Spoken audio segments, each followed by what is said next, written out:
my fellow geeks and gamers, and welcome to another D&D session. I'm Anthony, I'm the DM, and I run games of Dungeons and Dragons 2014 edition on the Games and Geekery Discord server. And today we're playing The Chase. We're on episode 22, and should be a right laugh. Yeah. So, and yeah. So would the players each like to intro their characters, please? Big man first. Yep. I am playing Big Man, the big old auto gnome that really wants to go to the library. The biggest little auto gnome you've ever seen. Yes. Who's next?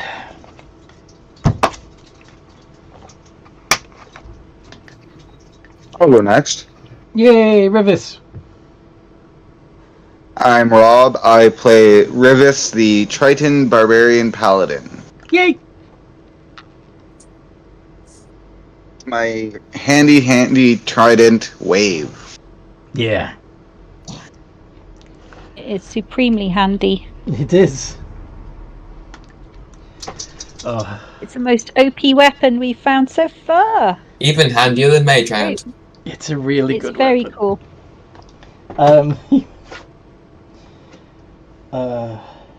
Okay, I'm tangenting myself here because I went to see the Alien movie and it's awesome. But the android, the artificial person in that movie, his name is Andy.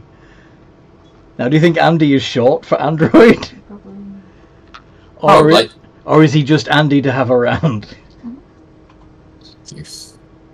Ah. Anyway, Yeah. who wants to go next? I can go. Yay, Democus! Okay, so I play Damokos Ulis, who is a Levistus tiefling, and he is a paladin bard warlock. Yep. And He is very charismatic. yep, as Paladin Bard Warlocks should be. Yeah. It would be very difficult to play if you weren't. It would be, yeah, that is true. Now, Blood Dancer is currently at work. They will join us as soon as they can. Amira. My name is Amanda. I play Amira, a reborn amethyst gem cobalt barbarian. Indeed. A tiny purple dragon. Yes. Yes, full of anger.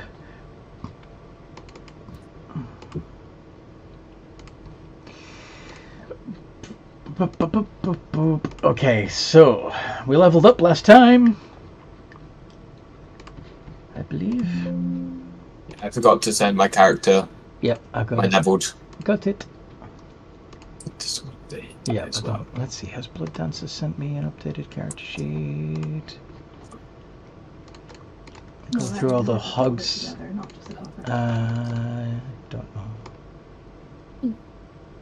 Don't know. Okay.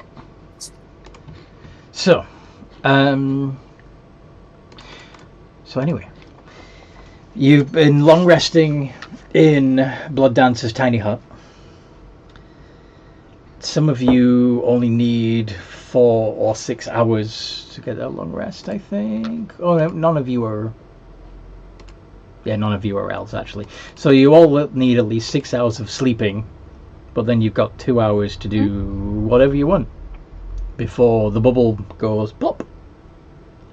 Oops. It's true. Where did you set up this tiny hut, do you remember? Oh, it was pretty much not very far from where we fought the Otyurgs. Yeah, basically right there. Oh, right. Yeah. Yes. Yeah. And the reason why you were fighting Otyugs is because you needed some Otyug bile, because the witch, the hag, asked you to collect some ingredients for some potions. So you've gotten an eye of a roper, the hide of a cloaker. Yeah. Some random mushrooms from the myconids, and now the bile of an Otyug. Has that been sorted out now, or? Yeah.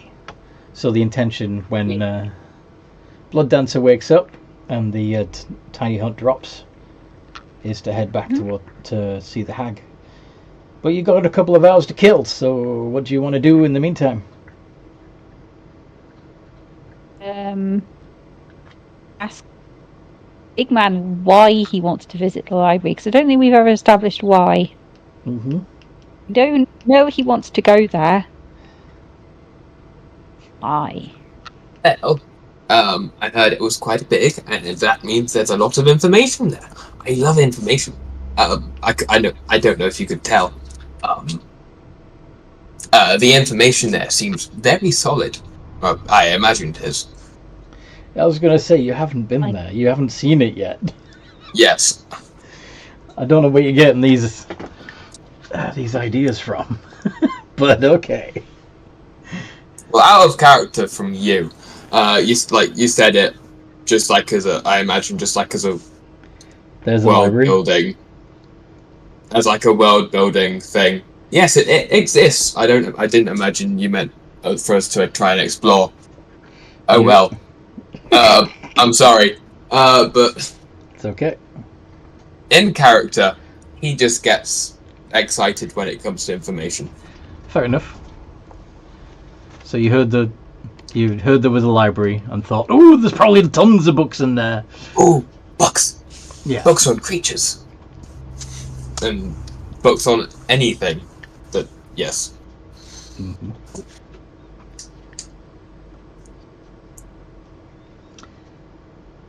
I'm sure you'd find something interesting that you would like in there as well. Well, Damokos is thinking that it could maybe the library, somewhere in the library, there is something about brainwashing techniques and how someone could be programmed without their knowledge. Ooh, brainwashing And techniques. what Those are my favourite things what to they do. could, and what that person could do to overcome any residual programming that they might not be aware of. They may have that there. There's only one way to see. There is only one way to see. What about Revis and Amira?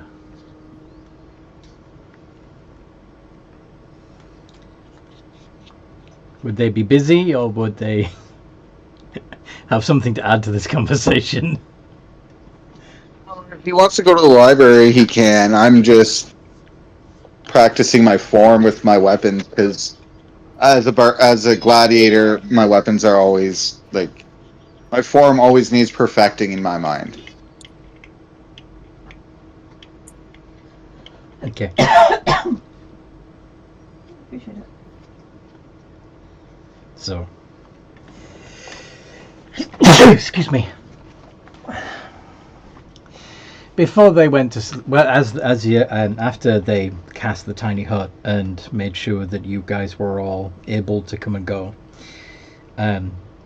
Blood Dancer pointed out that the tiny hut's only going to last for 8 hours unless they leave the tiny hut area before the spell ends, and then it will drop automatically.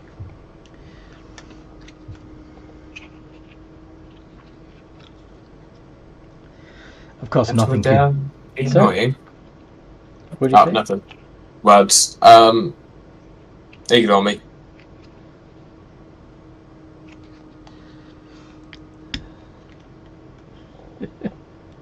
Yeah.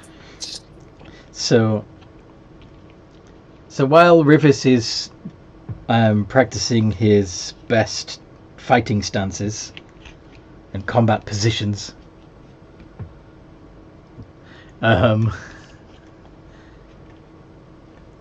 Big Man and Damakos are just talking about the library, and I imagine Amira is getting bored. Look at this brand new game that. Yeah, I'll just be sitting there twiddling my thumbs. Or my claws.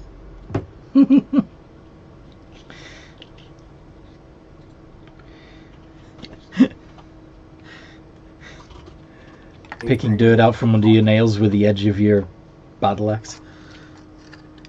That sounds like something accurate to what I do, so yes.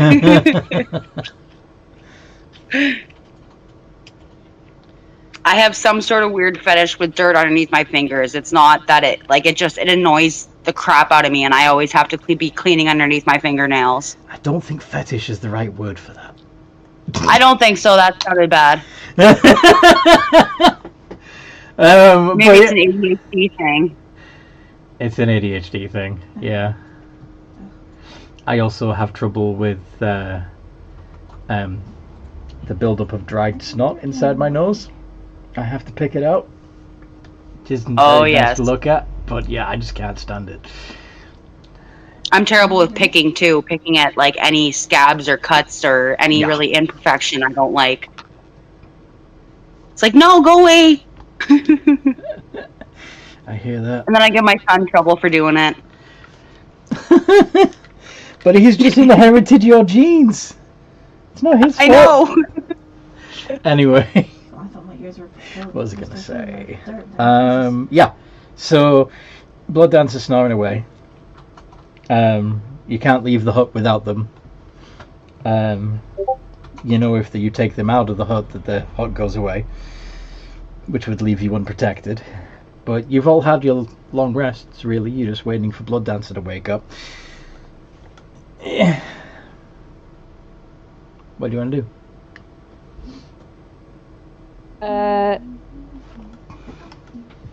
Leave the hut with Blood Dancer. Who's going to carry them?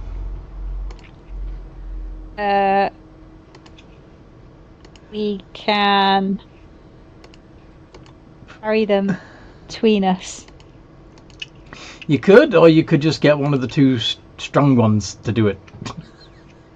The funniest option would be the kobold, because, you know, small. Yeah.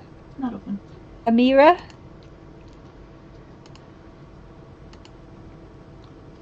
Also, did you Yes. from the mining company? You want to carry Blood Dancer?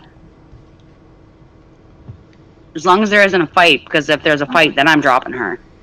I think technically Blood Dancer's a he, but yeah. If there's a fight, we can put someone down if we're carrying them. We can just like pop them in a corner, prop them up. Just prop them up. Yeah, prop them up in a corner. Do draw stuff on their face. That kind of thing. Draw a pair I of suppose glasses I around can do their that. eyes.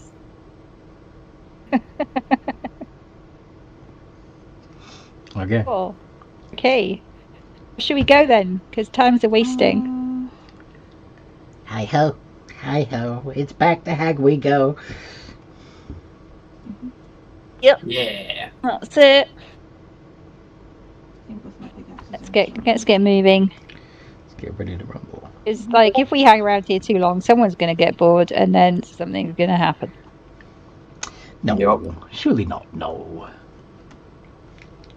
Yeah, be fine. What do you mean?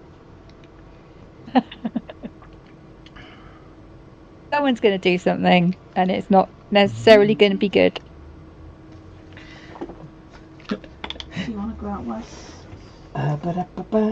Okay. Even in this tiny Out hut, west and get the clock the back. slight smell of like the shit pit is kind of seeping in ever so slightly. Yeah, it's not pleasant, is it? No, it's not. Okay. Like sleeping on raw sewage. Increasingly, Want me to take my wagon? Mm-hmm. As you make your way back out the way you came in, you realize that there is fresh strands of webbing Perfect. stretched across the corridor, Probably got some as well as Mhm. patches of webbing on the ground. Let's try looking through this stuff. Try not to get it on you. You guys? Sounds like a plan. It doesn't look like it's the most pleasant to touch. No. Come into my parlor.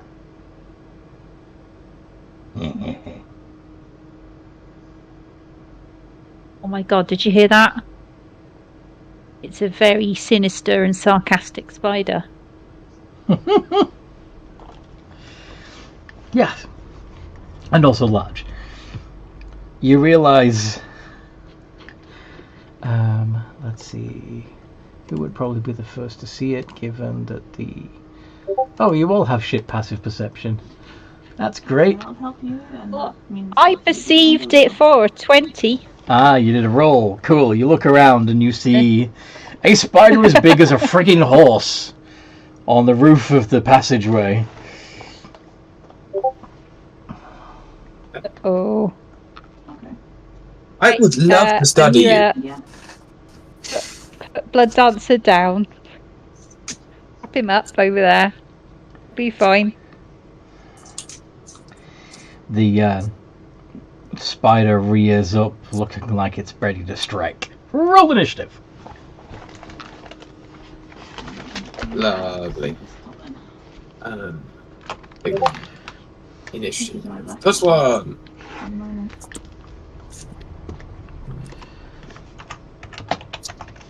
Let's see everyone. Big man was not ready.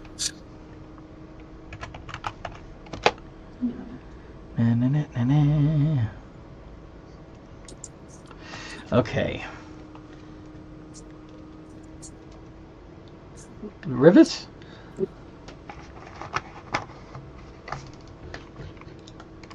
He's still sleeping in the tiny hut, apparently.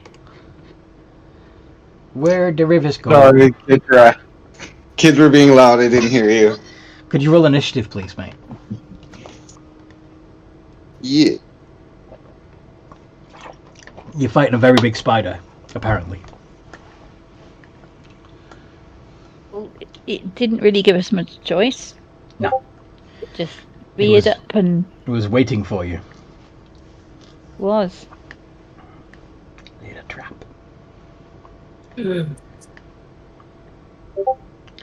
I hate spiders. Okay, so it would be Rivers first on 25, followed by Amira on 14, Damakos on 12, Big X. the spider on 10, and Big Man on 2.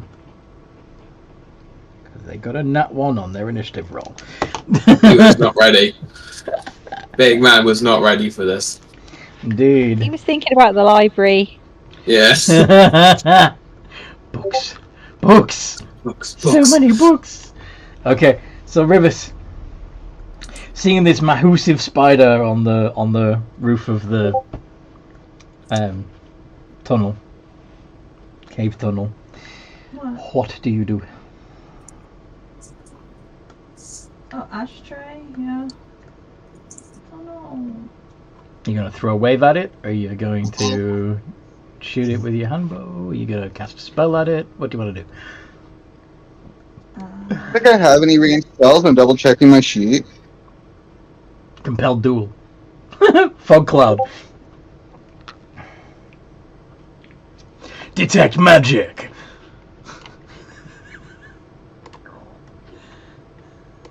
Now I can see. Purify food and drink.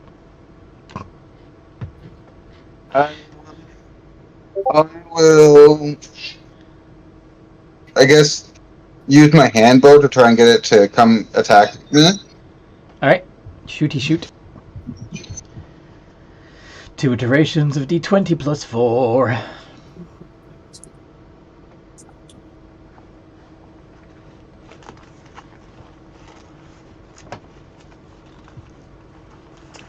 Should I go get changed? Or get changed when I get to strawberry? Okay.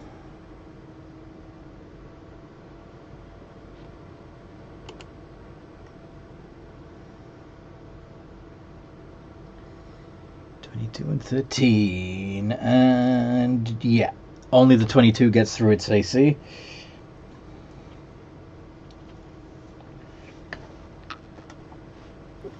That's sort of spider. That is. Armored spider. That is foreboding.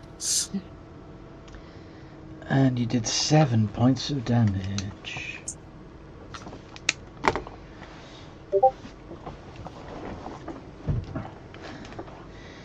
And then it's Amira. What would Amira do?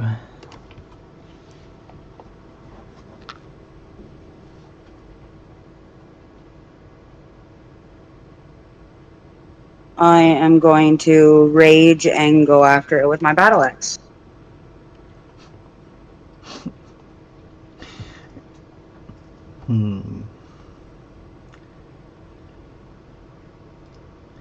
Do you think they'd be able to reach it?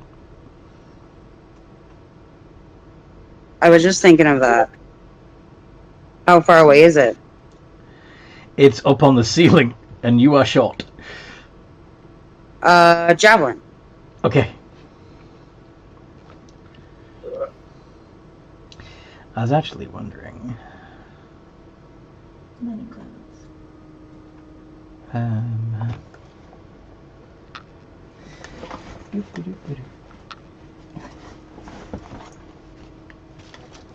You got a 30-foot movement. When you rage, you can do an instinctive pounce to add another half. So you can move 45 feet on the turn that you rage. And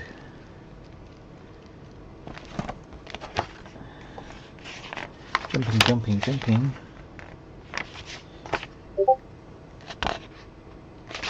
Sorcerers. Got it.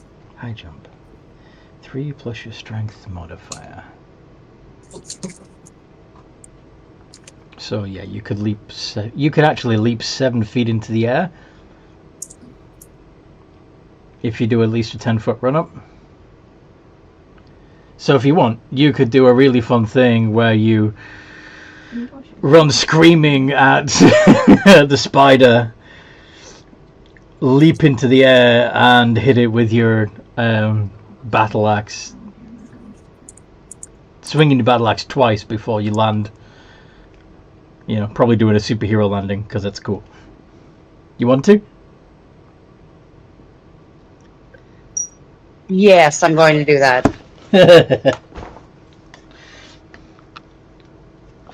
So roll 2. You do have the extra attack, right? Yeah, you should. Yeah, 2 iterations of d20 plus 7. Very, very nice. A 20 and a 26. You get to add your rage bonus. Okay, that's already added. I'm assuming you were swinging with it two-handed, so that would be 2d10 plus 12. Hello.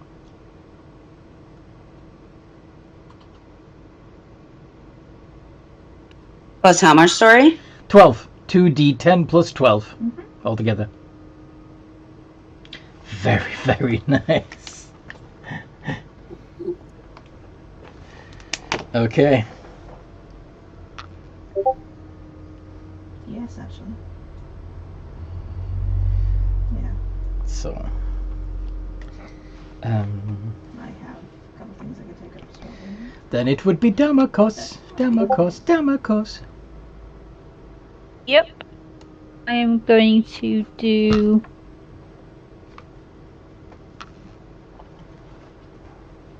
I'm going to say command drop. Get it onto the floor. Okay, so you're commanding it to fall, basically. Yes. Yes. Okay, so that's a wisdom I don't save. think I can command it to hurt himself, but I can command it to drop down, can't I? So we can reach it. I think so. Okay. Aha. So you wanted to approach. You wanted to come closer. It's on the basically. ceiling right now, isn't it? Yes. You could just But- shoot webs at us from up there. Doing good. Yes, that's exactly what it's going to do on its turn, actually. It's try and cover you in sticky white fluid. Anyway. So... Actually, do you know what? I'm going to do something better than that. I'm going to cast Tasha's hideous laughter at it. Wisdom save. Because it will fall helplessly to the ground. Because it has to be prone. Yeah, that's true. False in fits of laughter, this spell affected. The target must succeed on a wisdom save or fall prone. Perfect. Actually, so it does what I want it to do, plus. Yes. And it fails. No. It falls prone. Indeed. And it takes... what's the thing? It's going to take some fall damage. Yep. Now, I've got so much booze in here, my this God. thing is... I also have a stack of potatoes. Yeah. Let's do 2d6. Damn it. Forgot I already done. Damn it! I'm not doing it right. Okay. Oh, Gets a nat 1 on its damage. It dies instantly, clearly. No, that's not how that works. It takes 4 points of fall damage. Nice try. Aw, shame. But yeah, this spider is See, now that works. on its back laughing. Now let's see. Yep. It's incapacitated and unable to stand up for the duration. So incapacitated means it can't take actions or reactions. Yep. And it can't move. So, Yep. I've completely nerfed the giant spider all it can do on its for turn this round. is use a bonus action to return to its drow form. Still laughing, still prone. The drow, by the way, still has way too many eyes.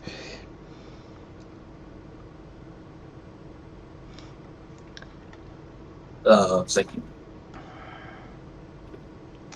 Big man.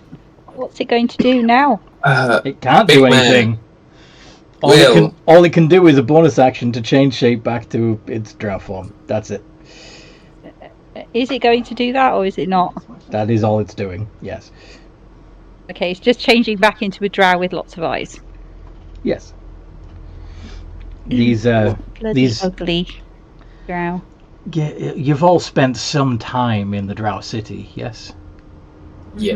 Mm-hmm. Does anybody Yep, want to do a we all history have. check, see if they can figure out who Well, or I'm good at what history. this person is?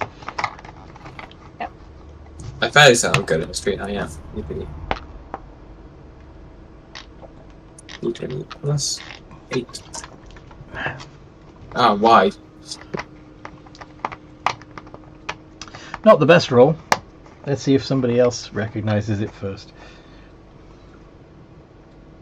Nope. And I do one with both for success. Again. Can I roll again? Actually, that should have even been worse than that. Should have been Built an for 11. success. You just add a declare- D4. You declare, but it needs to be declared before. I don't care, just add a D4.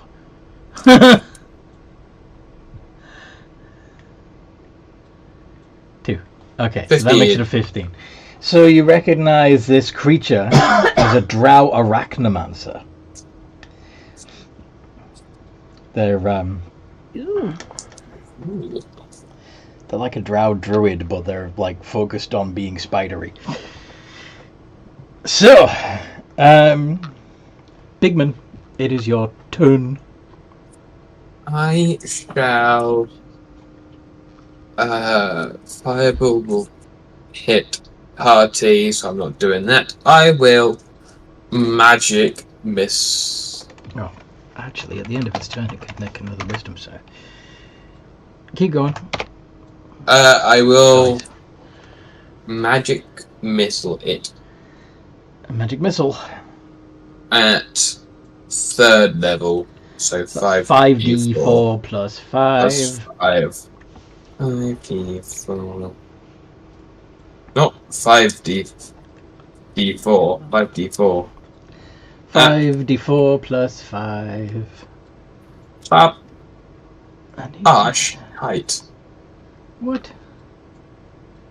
Oh, I've those are low numbers. not like that. So, it was pointed out to me that if,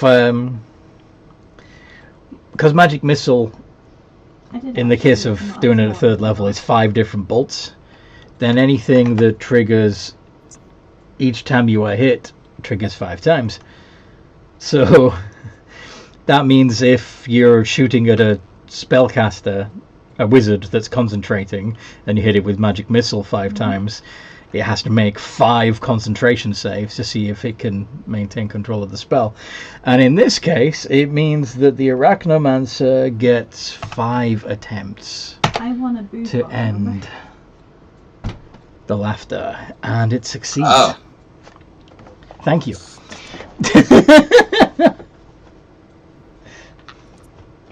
Oh. So the Arachnomancer, he's still prone, but he's not laughing anymore. He's not going to be able to get up until his turn. But he's no longer incapacitated. Rivers.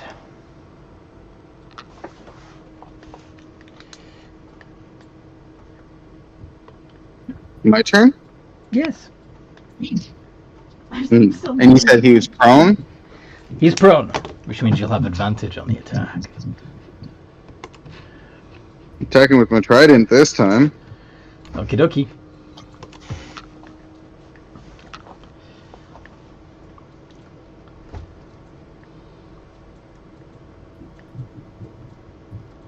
Did you also rage?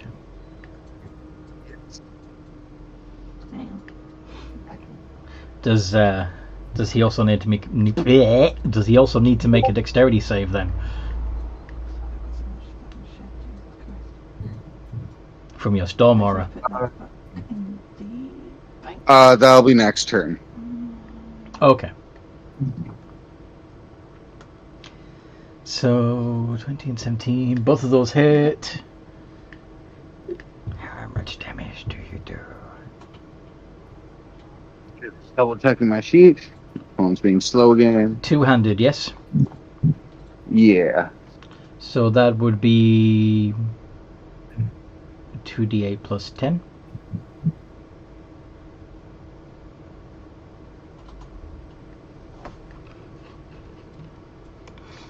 Unless you're also adding a divine smite.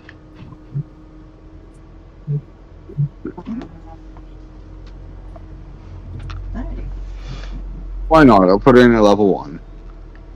Okay. Another 2d8.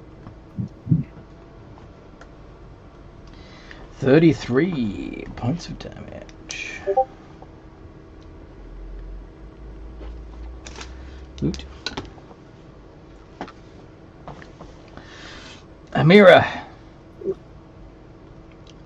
There's a drow lying on the floor that has just had a trident stuck in him. Are you going to chop him with your chopper? Yes, I am. Alright. Chop him up. You have advantage on the attack because he's prone. 2 iterations of d20 plus 7 space ADV. I have something else on me.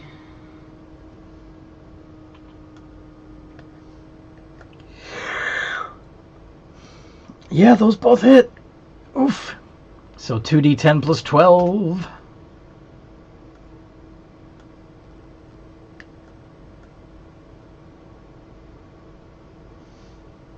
27.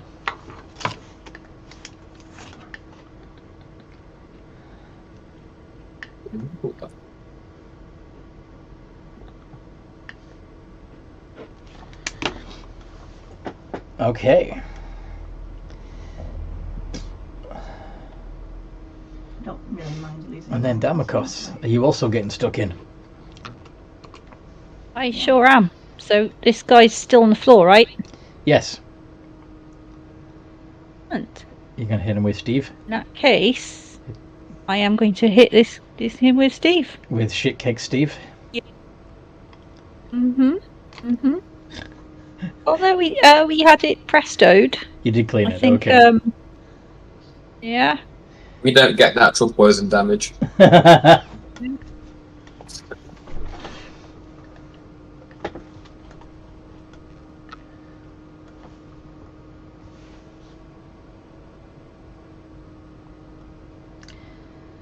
Ooh, crit. Yes. Goal planning. Ha. The corridor. Critical hit. Critical hit. So it is 1d10 plus 2. That's twice. Plus 2. Actually... Oh yeah, because you... Yeah. Yes. So altogether it would be, because one of them was critical, 3d10 plus 4. And plus a might on there too. If you'd like to add a divine smite, that would be another 2d8. I would like to add a divine smite. And Neat. if you want to add your genie's Damage. wrath, you can add an extra 4 bludgeoning to that too. Yeah, go on then. 4 bludgeoning damage. So 28 total. 28. Nice. Go on. Yeah, why not? Hey. If you force me to.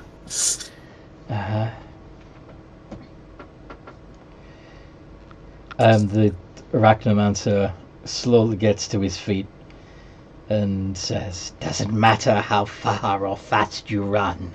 We will catch you, and we will drag you back to the city, and then we'll be laughing for a good reason." And then he goes poof into the ethereal. Was that by a spell? Why would you have in mind? Counterspell. What level are you casting Counterspell? It would have to be 3. Then I'm afraid you're going to have to roll. Ooh, what do I roll? Never used it before. Okay, you've never used Counterspell before. That's okay. So the DC is 17. You need to make an ability check using your intelligence. So in your case, big man, that would be a D20 plus 3. 15. So close. You No success. That's cute.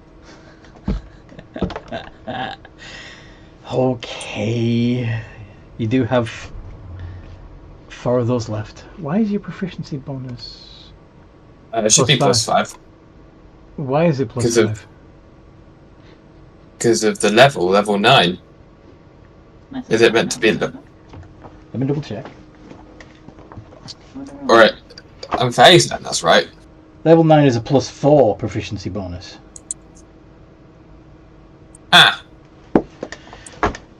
Either way, that's 17. Yeah. Well, actually, 16 that's plus it, 2 yeah, is 16 plus 2 is Yeah. 18. So that beats the DC of 17, and you prevent the Drow Arachnomancer from disappearing. So the Drow Arachnomancer, fairly confident that they were going to just disappear, looks down at their still material body and says, "Drat." Big man, what do you want to do?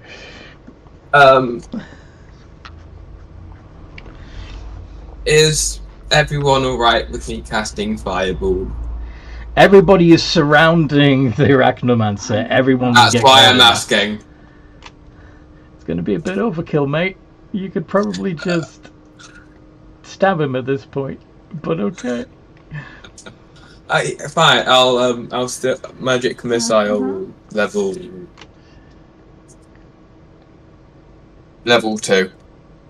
So 4d4 plus 4.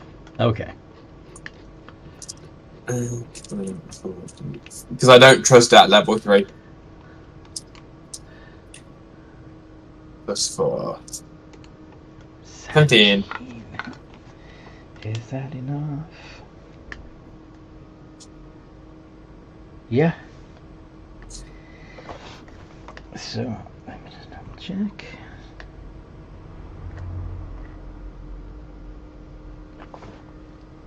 Oh, wait a minute.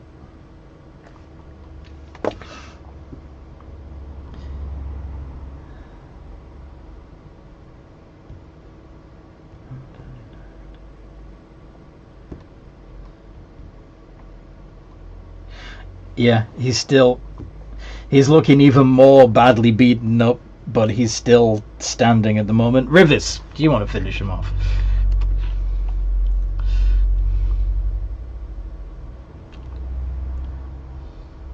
Yes, let's do it. How do you intend to do that? With my trident. Is he still prone? No, he stood up and tried to do a gloating monologue and disappear, but thanks to Big Man's counterspell, he's still here. Meaning you can stab him.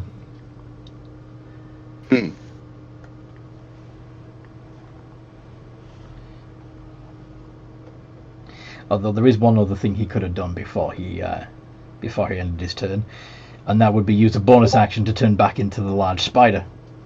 So, yeah, you may as well. Gives you a bigger target. 21 and 27 both hit. This is the waterfall event. Yeah, well, yeah. Not that I need you to, but how much damage? And I will add in a level 1 Divine Smite again. Not necessary. He's only got 4 hit points left, dude. Oh, I thought he turned into a spider and reset his hit points in the spider. No, it doesn't. It just makes him a spider. Just makes him a spider. The statistics, other than its size, are the same in each form. It can even the only difference on the stat block is in their human form, they can use an ability called Poisonous Touch. And in their spider form, they can use a bite attack or the web attack. What is he, a were spider? He's a drow arachnomancer. So, yeah, pretty much. But yeah, he's now just an unconscious, possibly even dead drow. Because when he got knocked to 0 hit points by you, he returned to his drow form. So what do you want to do now? Right. Combat over? I say we end it. Examine the corpse. Examine the body. Basically, take everything away from him apart from his pants, and if we can't use it, throw it in the shit pit with the Otyugh. Take everything away apart from his pants. Keep his pants. Not that cruel. He can have his pants. That one is nobody driving it. Okay. So, so you investigation. Strip him down, and you get Just gonna... studded leather armor, Yep. and that webbing of his has gotten everywhere. Like, it's lining his clothing. Yeah. Mm-hmm. But he doesn't have any weapons to speak of. Aw. Okay, we're going to take his armor. But everything else, like, undershirt, socks, boots, all get chucked in the shit pit. What about his body? Are we actually killing him, or are we just going to leave him to crawl home in humiliation with just his pants on? I say we do that. Yeah. Do what? Leave him to crawl? Leave him to crawl. I'm sure that'll bite us in the ass, but oh well. Okay. Write a message on him. Yeah, just with a knife, just like. Are you, Great. is you gonna carve "can't catch me" into his flesh? Yep. Try that again. Yeah. Can't catch us. Yep. We are the giant pancake. Just the tip. Just the tip? Of something. I'm The sorry, tip. what? Well, we're going to carve. Using just the tip of some weapon. Dagger or something. Big man has a Swiss Army knife. Yes, you do. And on his back or something. On his forehead. I don't think And there's then enough space for a message on his forehead. It's not his We can back, write but, one word. We can write one rude word on his forehead as well, just for. Yep, that is what I said. Yep. And Big Man would take it and then just like do a dick on it. Just on his maybe on his chest or something. You're gonna carve a dick into his chest. That's fine. Yes. Okay. Yep. Just don't get addicted to it. One where it would be hard to hide. Okay. We're just being really, really mean to him. You hear a death rattle And, like, escape his throat as you complete the I carving. know. Okay. It just knocked him over the edge. Oh well, never mind. I'll just leave him here for someone else to find. And the message can be for them. Yeah. When they come Actually, looking. do you know what? Yeah, no, do you know what? He actually has died, has he? Yes. Properly. Yes. Oh, damn it. Why? Heal him slightly. It's going to heal him slightly so that he's. Has anybody got Revivify? Sadly, no. You're getting very psychopathic with this. A little bit. We've been hunted all over the place. Surprised you didn't peel his face off getting to send a to us. message. Yep. Next time. Very rock and roll thing to do. Okay.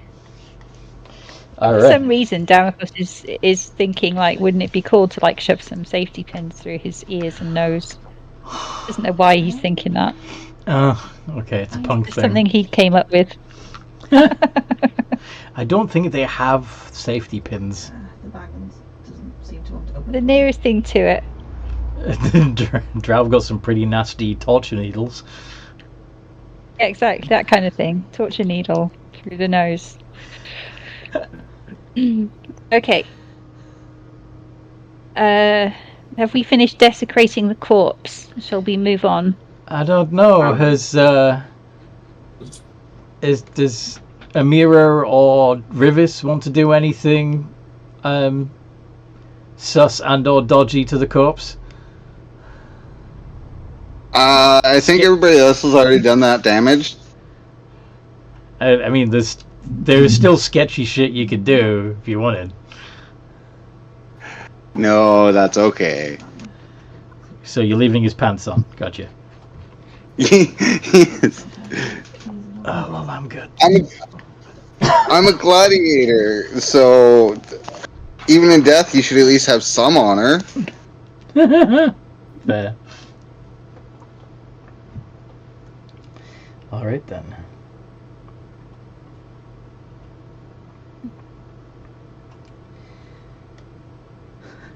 So I'm assuming you are gonna just leave him dead next to the Otyugh pit, assuming that the Otyugh are not gonna just eat him. Well, we killed the Otyugh. Yeah, we This killed is the Otyugh. Oh Otyugh. yes, that's true. Yeah, I forgot about that. They've been murdered. Yes. So now there's a collection of corpses. This is turning from an Otyugh pit to a midden pit. Yep. Indeed.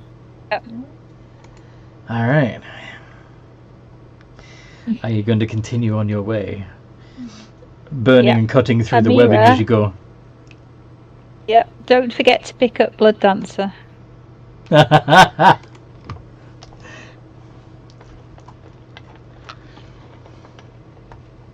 Mm-hmm. Amira, do you pick Blood Dancer back up again, who is still just snoring away? Yeah, I do. That's one narcoleptic flipping elf / orc.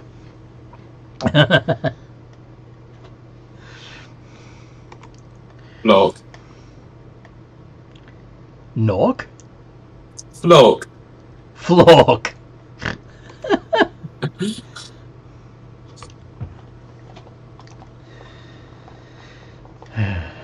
Basically, they look like an elf with a pronounced lower jaw. Mm. Now.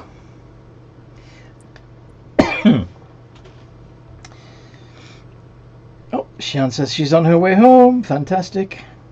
Yippee. So you make your way through the tunnels, avoiding any cave fissures and dark mantles and cloakers and what have you, or are you going to carve your way through them too?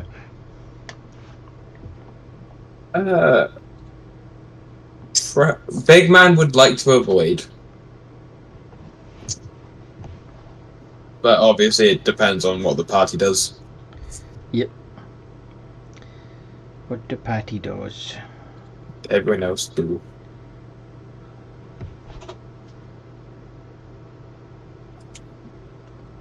I don't hear any protesting. I know. Sorry? I said no. No Yeah. protesting. No protesting. So yeah.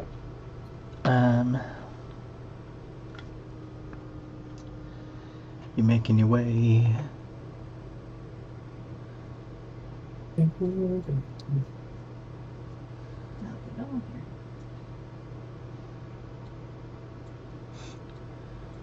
So they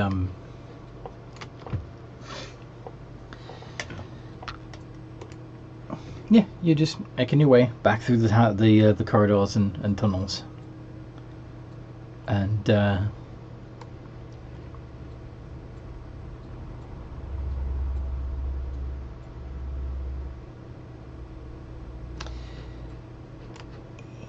on, where are you? I wanted to be here now so I can do something else. Come on.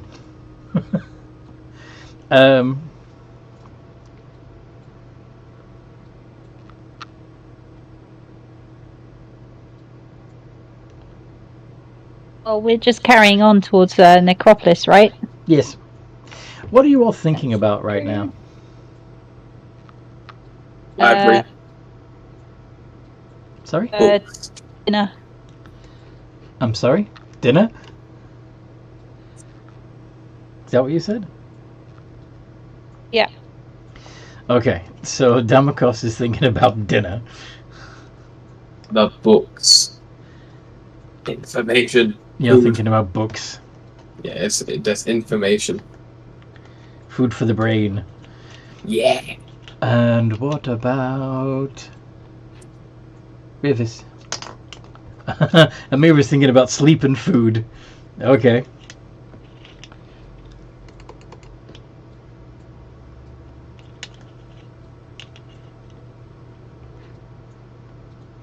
Rivers. I'll be thinking about how to get rid of this drow threat of hanging over our heads. Yep.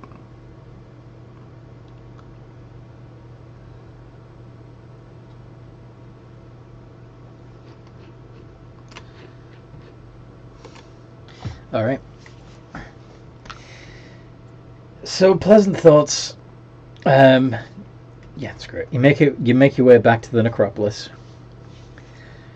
and presumably head as quickly as you can back to Anathema's hut on the edge of town. Yes. Mm-hmm. Yes.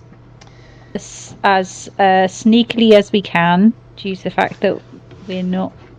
Well, one of us is not living. And a big, yeah. Two. I guess two of us, sort of technically.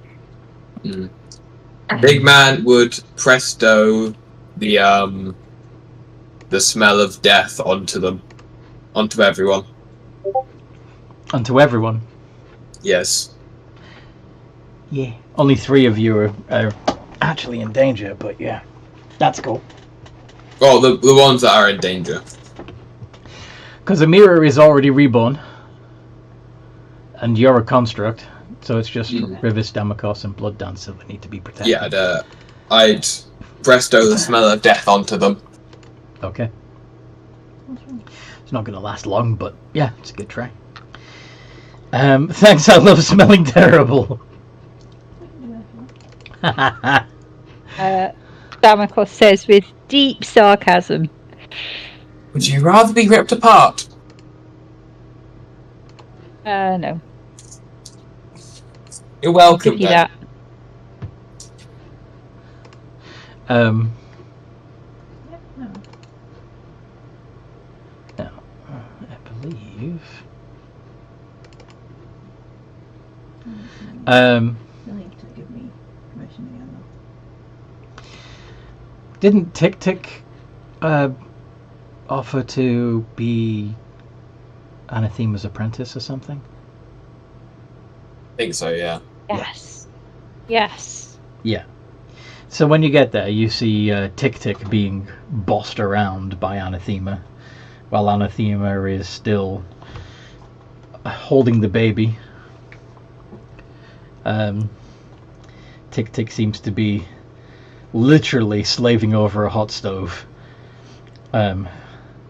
keeping the contents of a cauldron stirring.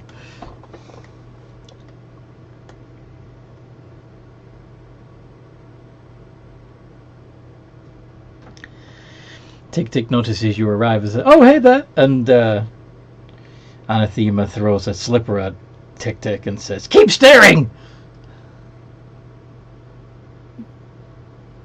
Hey, Tick. Long time no see. Again. You can't stay away. Something about this place obviously gets to us, and we just keep coming back. Marcus is like inwardly groaning. Why do we keep bloody coming back? Did you bring the We keep ingredients? Going back to the Drowsity. Yep, we've got all your ingredients. We got your rare mushrooms. We've got your hide of cloaker. We've got your eye of roper. Fantastic. And we also have a little vial of otiurg. Here you go.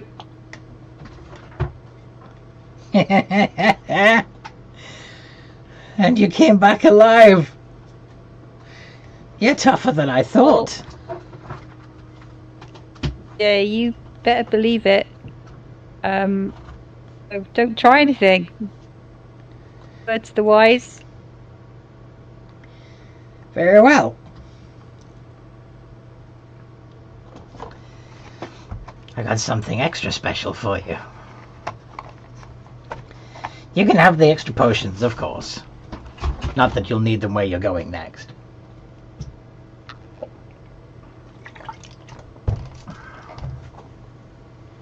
What do you mean we won't need them? Well, you wanted the potions so you could spend more time down here in the Necropolis, yes? In the library. Yeah, we're just going to the library. That's it all. I hope. Really? You're going to waste that skill, that power on going to the library? Look, some It's people not think it's not a libraries waste. are great. It's not a waste of that skill to go to the library. It's the perfect use of skill. I'd argue that we should have used more. Blah, blah, blah. So anyway, what were you going to say, Hag? There's a mummy lord in the desert. I want you to bring him to me. Oh, and what is this mummy's lord's name? I imagine there's probably lots of mummy lords in the desert. We don't want to get the wrong one. Doesn't really matter. Just find a mummy lord. You bring him back whole or bring me his heart. Either way is fine. Once I have him under my control, he'll be able to command other undead under his command. And soon I will have an army of undead of my own. It seems like this place is full of undead. You're a hag. I don't see why you don't just learn, teach yourself necromancy. There's bound to be... I already know necromancy. Strangely, in the library that we're going to. Tell you what. Go to your freaking library. If you happen to find a mummy lord there, bring him to me. We'll consider it. What will you give us if we do this? My Better be protection. something good. My power. You'll be on my side in the war against Magister. Really? Well, okay, show me these items of power that you claim that you have. You already collected them for me. So Put you're them going all to on the give table. these things that we went to great lengths to collect back to us? No! Not right away, at least. They need to be worked, transfigured, metamorphosed.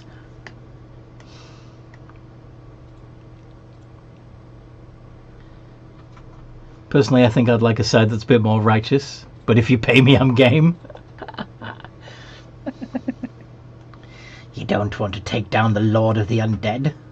Using his own minions against him? It's poetic justice, don't you think?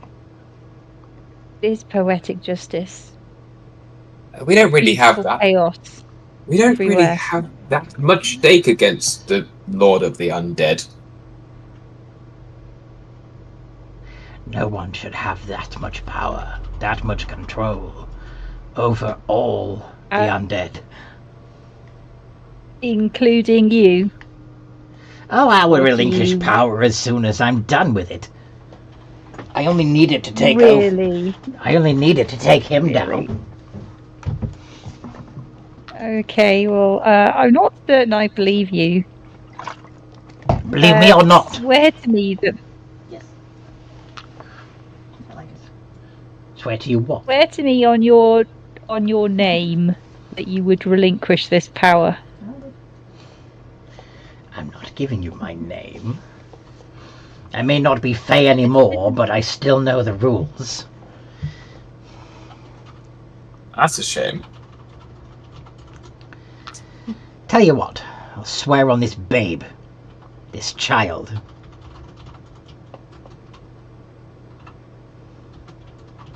If I'm lying, may it rot Child. and fester.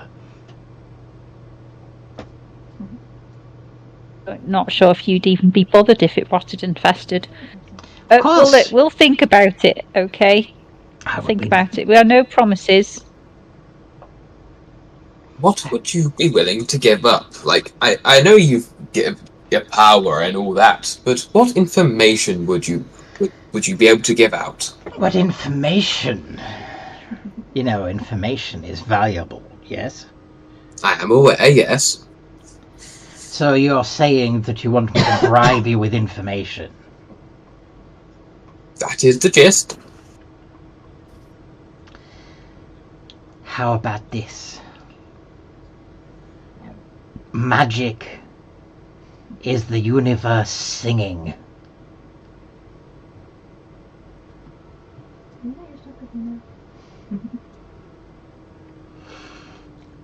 Maybe you don't understand the significance of what I've just told you, but trust me, that is powerful and dangerous knowledge.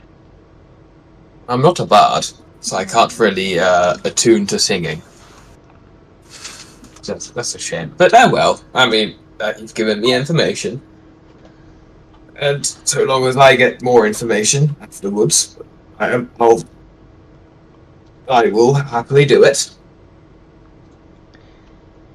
Do you know what singing is, little tin can? Vibrations in the air Exactly. that happen. Everything has its own vibration. If you can find the vibration and alter it, you also change the thing. Fear me, for I am here. And suddenly No. Blood Dancer wakes up. Ah! Bananas. You're at anathemas. What happened? Why am I here? Did I black out again? You just couldn't wake up. I might have smoked a little too much shrooms before I went to sleep. You don't smoke shrooms. Again. But anyway, as a bard, Damokos is thinking she's onto something. Make it to a tea, yes. But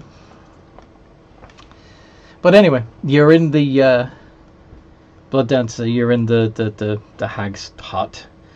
There is the hag herself is still holding a little green baby in her arm, in the crook of her arm, and a darkling is standing next to the cooking pot, head down, diligently stirring so that whatever's in the cooking pot doesn't stick to the sides, and trigger another beating from the hag.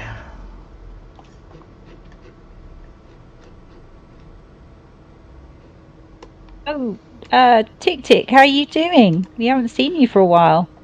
Damokos says to Tick Tick. The darkling is Tick Tick. Good. I said be quiet! Oh, shush.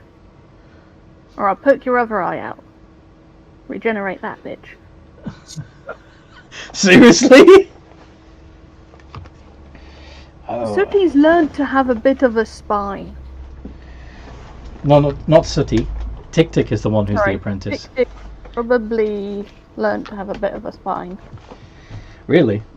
I've just been setting it up like the hag broke you, but okay. Okay, we'd do it that way. Yeah, I'm good. I'm good.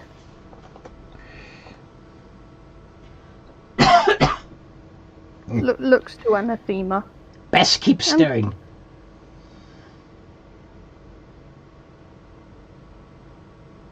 And Blood Dancer has no idea what they're saying. This is true. But he's assuming the hag's gonna eat the baby, so he's getting ready to fight.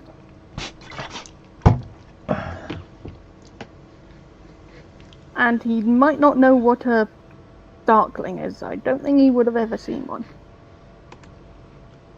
Looks a lot like I an don't ugly know. drow. But yeah, he's going to get ready to cast a spell. If no one does anything, he's going to attack her. Looks like your hybrid is getting surly. Best get it out of here before I teach it a lesson. Why don't you toddle off to your library you've been after so badly, huh? We want to get to the library, don't we? Come on, Blood Dancer. Grab another bunch of potions, she says, gesturing to the bottles on the table. Wouldn't want you appearing to be alive, would we? We're going to take a decent quantity of potions. At least 6. Enough to... Yeah, enough that we can... we've got a fairly good chance of being able to spend a fair bit of time in the library, and then enough to leave safely as well. How much would that be, do you think? I think there's only 6 bottles on the table, so you're getting 6. Okay. Okay, we're getting 6. 6 potions. But only 6 we don't potions all of need seem to take undead. one, do we?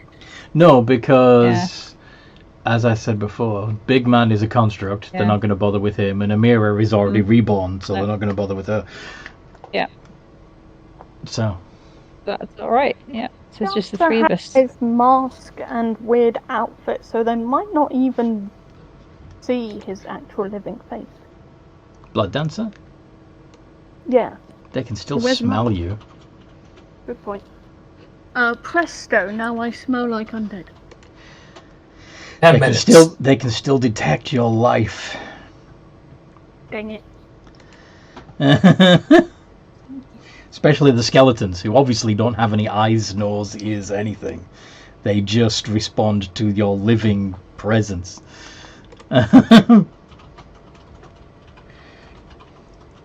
Anyway, In the Abyssal, Blood Dance is going to ask, is she going to eat that baby? Do we need to kill her? the hag responds in Abyssal. Of course I'm not going to eat my baby! You insane? Besides, Hags the eat things... children. Sorry? Hags eat children. Hogwash. For one, I eat children's souls. And 2, I have other plans for this one. Number 1, eating a soul is still eating a child. Number 2, I'm not going to say because I'll live to regret it, I'm sure. My apprentice over there could explode any day. I need a successor that I can reliably trust will be alive long enough to learn the lessons I have to teach. And if all else fails, at least alive long enough for Tick-Tick to pass on the lessons. Ooh, so that one's the back. Yes. Blood Dancer will walk out but flip her off.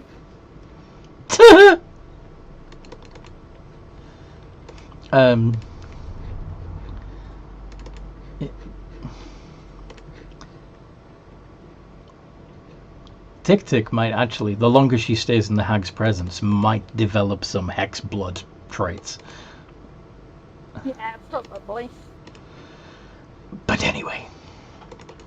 Are the party gonna tell the hag what else she's asked you to do? No, sorry, are the party gonna tell Blood Dancer what the hag has asked you to do? Yes, I do. So you'll take some swigs of the potion, I guess, those of us who need to. Mm-hmm. And I think we should probably leave before we talk about that, because we haven't really come to any conclusion if we discuss it in front of the hag. Fair enough. You might try and interject as well.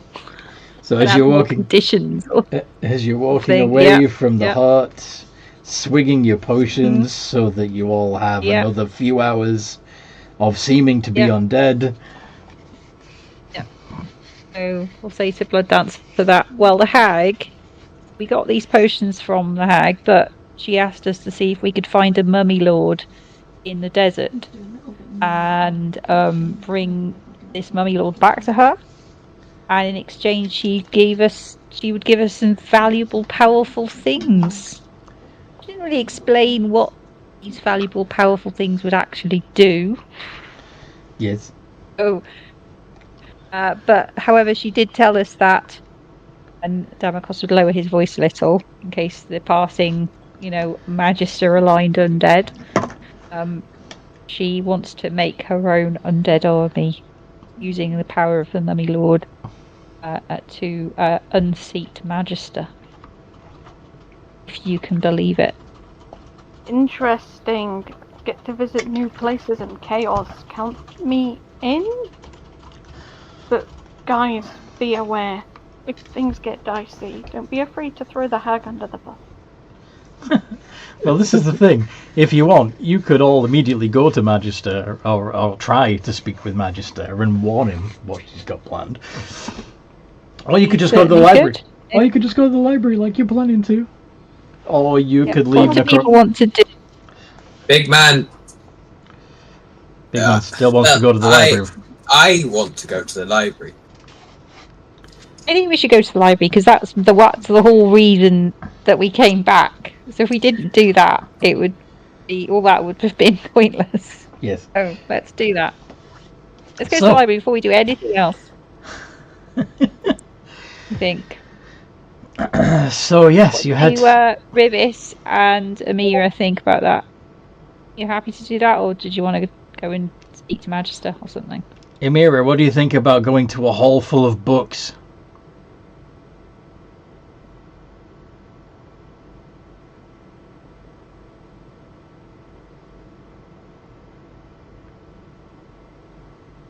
Rivers Sounds pretty boring to me. boring. But if everybody else wants to do it, I'm not one to say no to the party.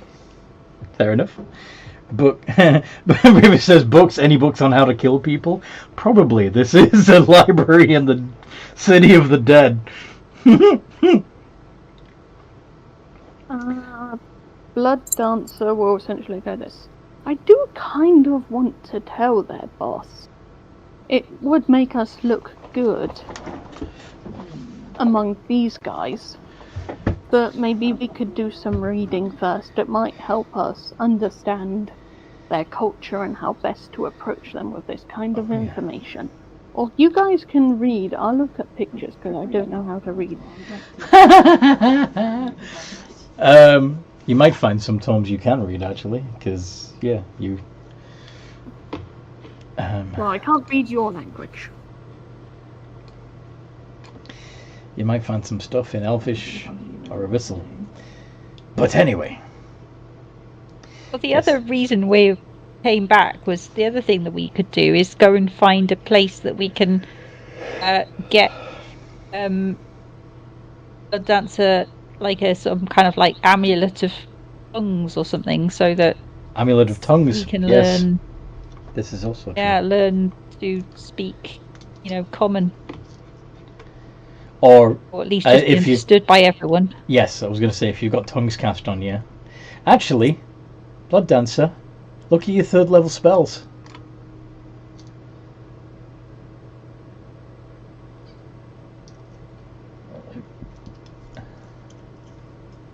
You have tongues.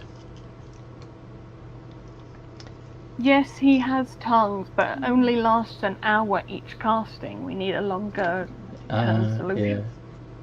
Fair. That's why we were going to go to the library. Okay. So anyway, Out of character, is Blood Dancer... Oh wait, no, I won't say it because if Blood Dancer what? Come on. if he knows what Magister actually did and knows a bit about the desert civilization, he would What? actually be with the Hag's plan, but he doesn't know, Well- so... Magister isn't responsible for the desert. That's much older. No, but if he finds out what Magister did... With the dragons? Yeah. But you're not going to find out until you go to the library. So, let's get you to the library, shall we? He's... Alright. Yep. So, the library building seems to be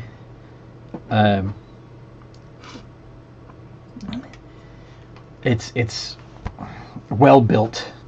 The scrolls and books that are in there are well kept, well preserved. Scholarly individuals are helping to keep it that way. There are symbols of a burning skull, and some of the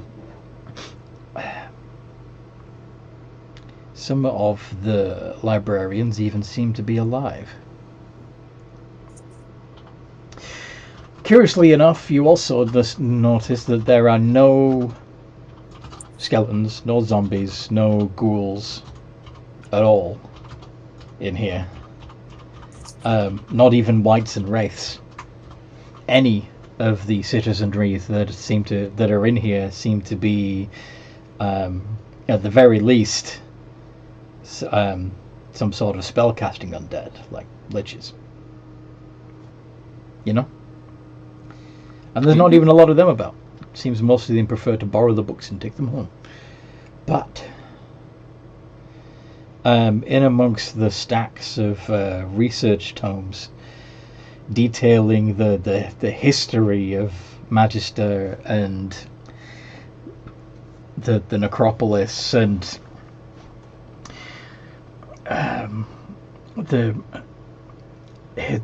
the world at large, but of course all written from the perspective of the scholars of the Necropolis, you do see a man, a figure who is dressed a little differently from most of the other citizens of the Necropolis. Instead of wearing tattered mouldering robes like many of the liches and stuff do, this fellow has golden jewellery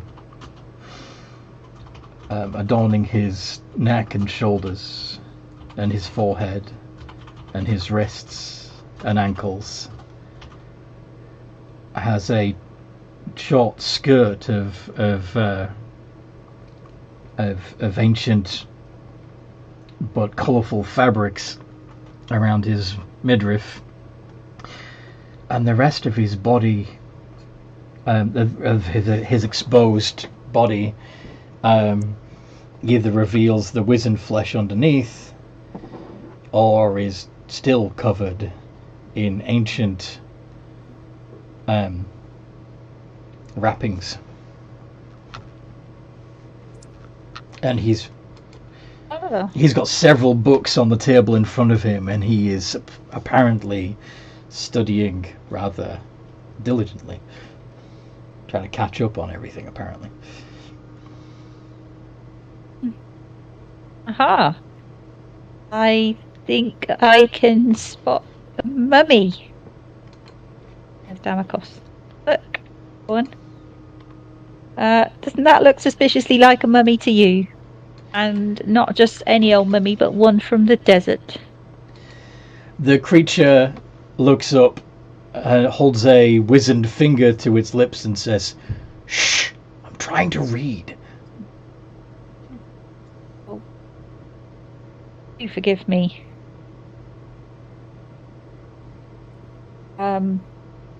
Would you happen to be What from the part desert, of do by any not chance? speak do you not understand? This is a library for quiet study. Yeah, that's true. Would you be willing to speak to someone somewhere else? Perhaps later. All right.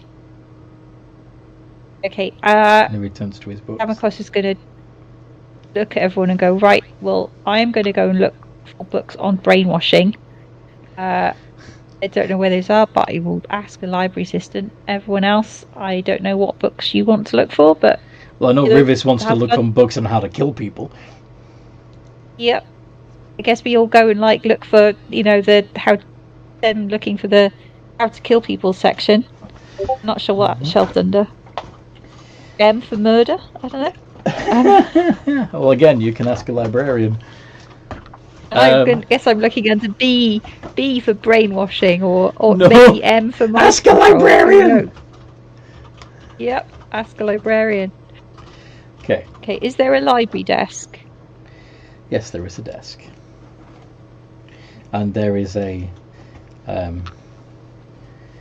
bald-headed human in a robe standing behind it.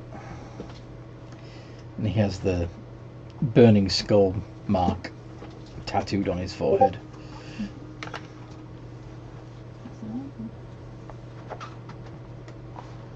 What do you say to him? Hello, librarian. I'm looking for the books on brainwashing and mind control. Enchantment information magic. about. Right this way. Are you a spellcaster? Thank you. Are you a wizard? I'm a bard Oh, and a warlock. okay. Well, Doesn't mention being a paladin, obviously, because it's maybe not the best thing to admit to in the Necropolis. maybe. Would you like to do a religion check regarding the symbol?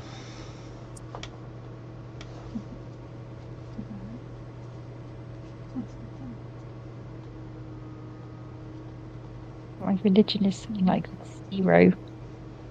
Religion. Oh no, +2. Ah. 8. Okay, you don't recognize it. Oh. Yeah. But anyway, he leads you to the section detailing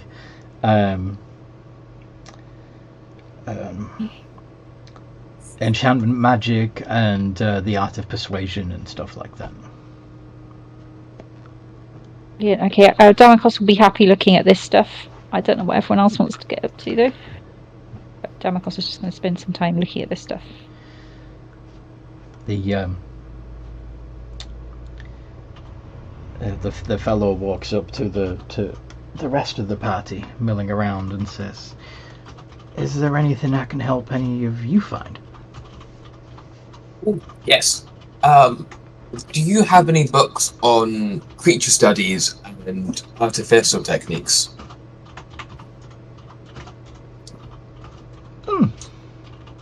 I suppose we do. Yeah, let me take you to our show you the anatomy section, and then the books regarding the art of making constructs. Right this way. Thank you. And he'd follow.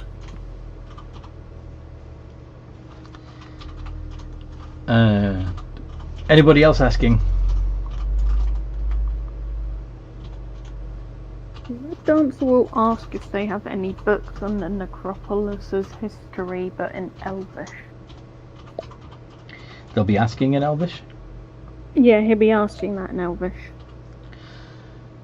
He responds in Elvish. There may be some in the history section. Though at the moment, Caliph Ramon is rather obsessed with that section of the library. Okay, anything you would recommend? Staying away from the mummy. I mean book-wise, I'm not going to go near the mummies. Well, until he is done with the history books, perhaps you would like to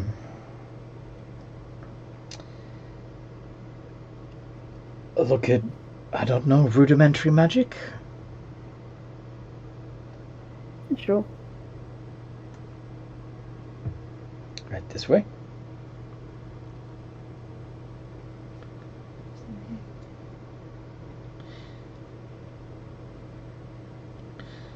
Reads, but sort of not sits close to the mummy, but like a little close.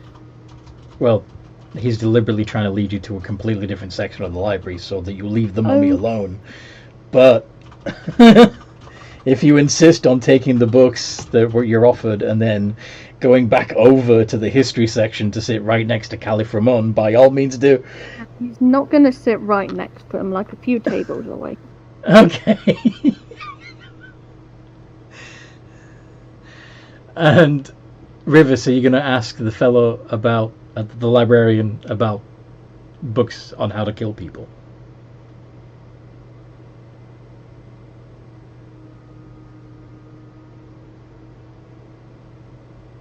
No, I'm just going to kind of browse around and watch Blood Dancer going over the books. Okay.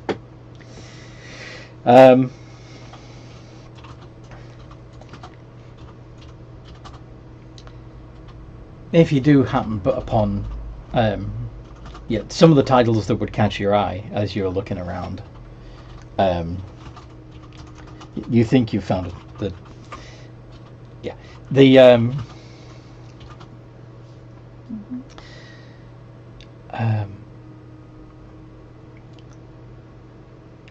like there are sections that there are books on how to humanely cull and butcher the humans for consumption. There's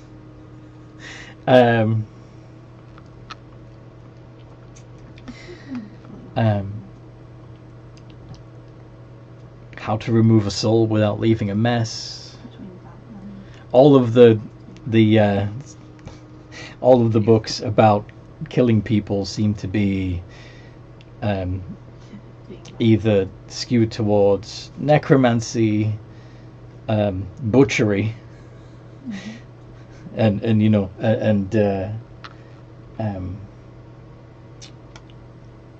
what's it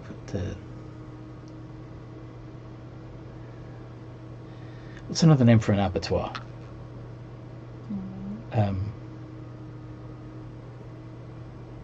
Anyway, yeah, that sort of thing where killing livestock, and the only other, there's a comparatively smaller section studying the ways that various types of undead kill people.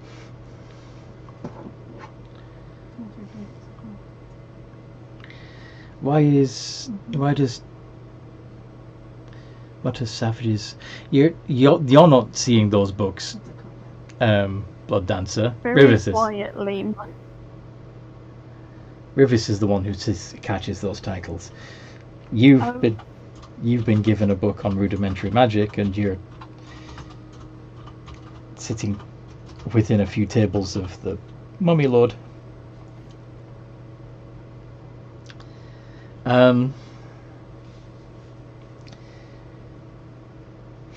One of the books that you see on the table with Caliph Ramon that doesn't seem to be actively reading at the moment, it's closed in the corner of the desk, is a book that's entitled The Ballad of Bashemir the Bold, a commentary.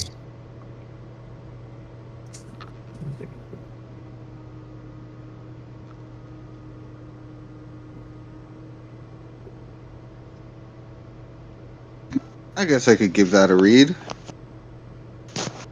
Okay.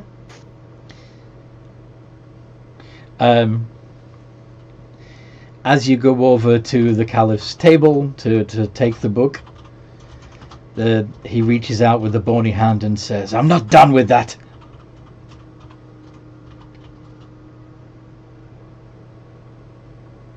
Okay, well then, I guess if we're here when you're done with it, let me know.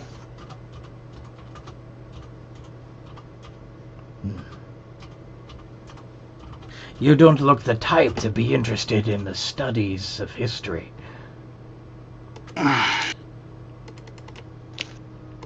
General history, no. But to hear a warrior's tale is always an entertaining time. Intriguing. Perhaps you should read the book, and then we can compare notes on our interpretation of the saga. That's an interesting idea. I don't know if we'll be in town long, but... Why wouldn't you be? This is the Necropolis, the home of the dead. Where me else and my would you friends go? come and go. Are you couriers?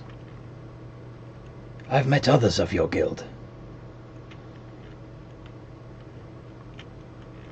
We just explore the Underdark and find anything worth value. I did not realize that there was a group that was dedicated to such things. Like an explorers guild, perhaps? Is that the nature of your work? We're more of a jack of all trades group.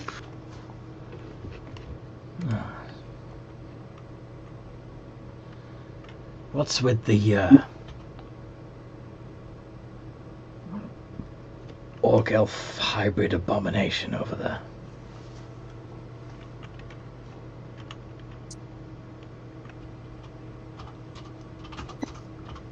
I'm not really sure on what their deal is. I know they're quite the unique character. Even in my era, such a thing was frowned upon. I'm to understand from my studies that it is still known to this day that should an elf face an orc, they would sooner kill it than mate with it. The same is true in reverse. I've heard similar stories, but, you know, that's a general rule. There could be exceptions.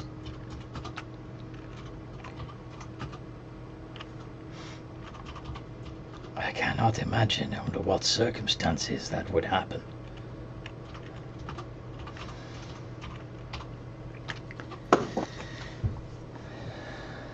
But anyway,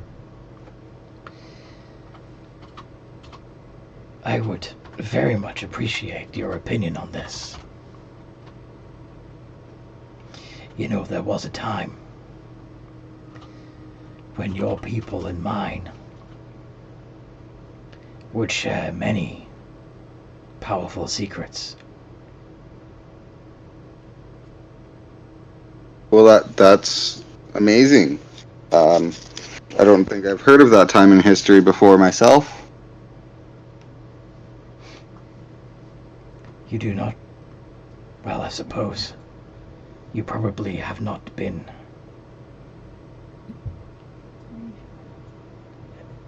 alive is the wrong term. In existence as long as I.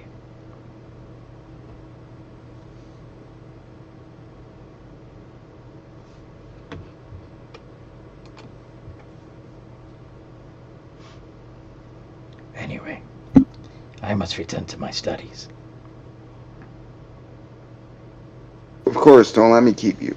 There were many centuries that I have missed. Okay. What's everybody else doing?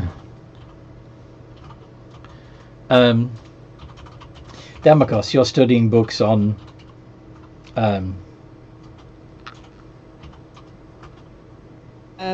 brainwashing, on mind control, on manipulation. Influence and manipulation and persuasion, yes. Yes, and how to break. If you suspect you have been. None of the books that you've. When you're looking for, you're trying to find in those books any information about how to break hypnosis, right? Yes, and things like that, and like, you know, deep hypnotic suggestion, or like deep subconscious programming that you may have been not aware that you have. How you would. I would like you to make an investigation check to see if you can find that information.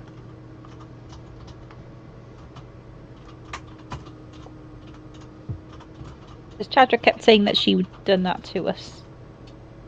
So he's not convinced, but he thinks it's worth making sure. Right, but that was Drow knowledge, wasn't it? And this is the Necropolis library. So they may have a different pool of knowledge available.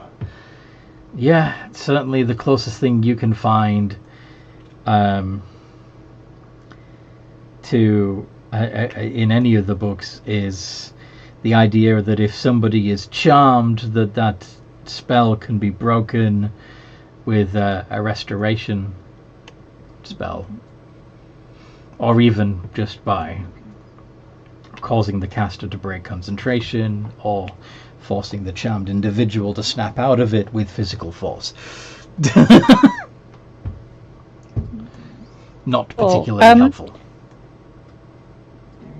Okay, in that case,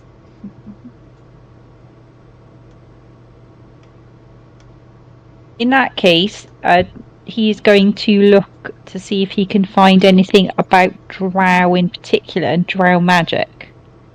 He doesn't seem to be having any luck with what he's looking at the moment. Okay. Giving him the information he needs, whether it's there or not. He obviously can't find it, so... Yeah. With help from the librarian, you brought to the section on cross-cultural history. And... of course, and you're presented with several books that include the mentions of the drow. Usually in the context of other creatures of the Underdark, rather than an entire book dedicated to them, except for one. There is a collected Tales of the Drow as well. But I'll try to cross-reference mentions of drow with mind magic. Yeah. Again, do an investigation check. See if you can find anything in there that's helpful.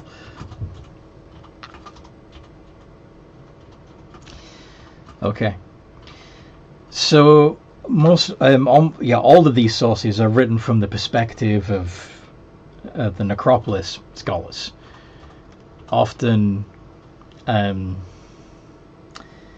any discussions of drow magic is done in a negative, demeaning way, like implying that the drow's obsession with spiders prevents them from truly exploring the secrets of magic and the potential to live forever. The potential within magic to live forever. Because of course that's what the Necropolis is all about. But kind of. Yeah. Everybody wants to be a lich. Everybody wants to live forever, according to the people of the Necropolis. Yeah. Doesn't matter how. Doesn't matter what the means are. As long as you get to exist in perpetuity and remove yourself from the game of the gods. Yes, good song. Everybody wants to be a cat. Also true. What was that?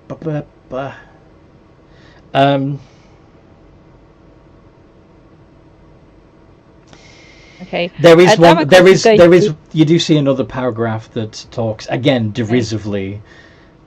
Talks about the drow using torture as a method of rewriting someone's psyche, breaking them down, giving them a new identity.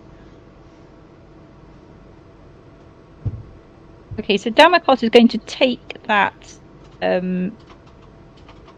Drow Tales book and the stuff about torture, and he is going to take both of those books and sit down and look at those more closely. And once Big Man is free, he might ask Big Man to help him look that stuff up, because he knows Big Man's quite good at research. Okay. Big Man, what are you up to? He would be on the artificial technique, in the artificer technique section. Yes. Okay. Looking. Are you looking for anything in particular? He'd be looking for how to make constructs. Steel defenders specifically. Don't you already? Hold on. I can, but I just want to. On the paper, I can, but I just want to make it like make more sense, like. Oh, okay. In world-wise. Okay. You want to have an in-game reason why you suddenly know how to make steel defenders. Yeah. Gotcha. Alright, fair enough. So, you again, this is mostly from a necromancer's perspective. So a lot of the information on constructs refers to like flesh golems, for example. Possessed suits of armor, haunted suits of armor, stuff like that. How to trap a soul within an item to cause it to be animated. But you do find an obscure tome written by a gnomish member of the Necropolis, or at least he had been a gnome when he was alive, and it seems that as he was writing in the foreword, he was explaining that that he fears that despite being eternal, his body would nevertheless decay, and eventually his brain would atrophy, and all the knowledge that he's accumulated will slowly fade in time. And he's seen it before with others, and he knows that the liches have techniques that help avoid that, usually involving the consuming of souls, but he doesn't like that idea, so he's desperately trying to find an alternate method of sustaining his immortality without having to resort to being a soul sucker. But in the meantime, he wants to write down everything he knows about the gnomish art of artifice, and that includes an entire section on constructing in the gnomish style, of course, animalistic companions to help defend you. Ooh.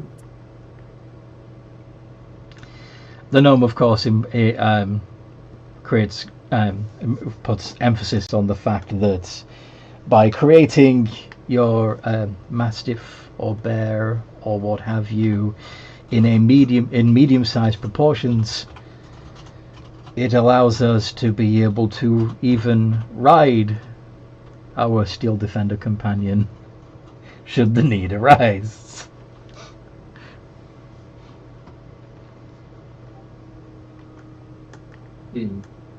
Which you can do too, because you are also small. Hell yeah.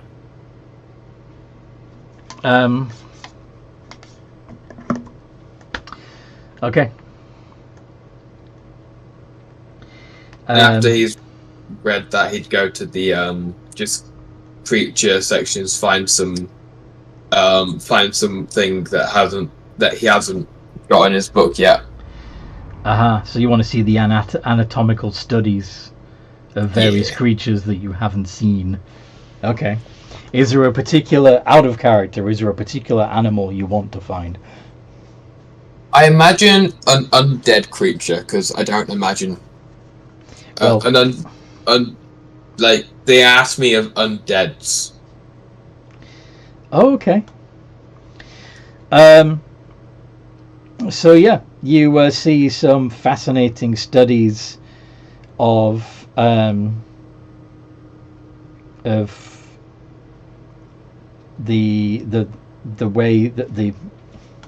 way that ghouls, zombies, and even vampires function.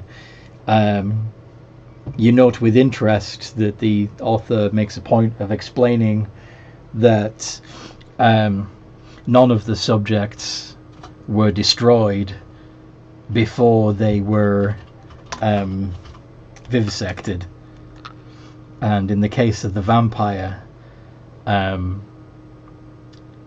they were a exile that he was destined.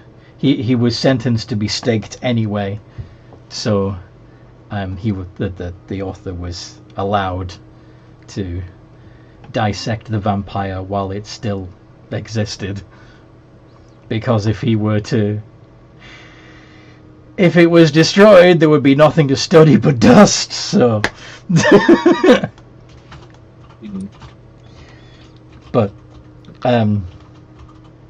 something about that is a little disturbing. The idea that these creatures, particularly the vampire, were conscious and aware while their muscles, veins, and organs were removed and studied. Yeah, he'd note down the ghouls and stuff, and then just whilst everyone else was doing their thing, he'd be cross-referencing the notes he got from the priestess. Who, the Miss Bitch, High Priest. Oh, okay. The notes that you took from Chadra. Yeah. Yeah. Okay. That came up in another game. The other party that is also in the Underdark were looking for notes. And all they found was a piece of paper saying, "Oh, my notes are gone!" Anyway. Shit. Oh yeah, that's what I was... One of the most fascinating creatures that you see anatomical diagrams for is... this thing. It's called a bone claw. Somebody who attempted to become a lich and failed.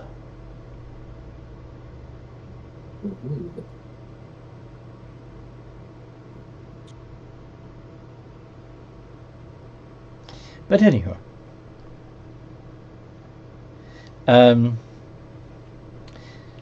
so yeah, you notice that there are several similar observations that Chadra made while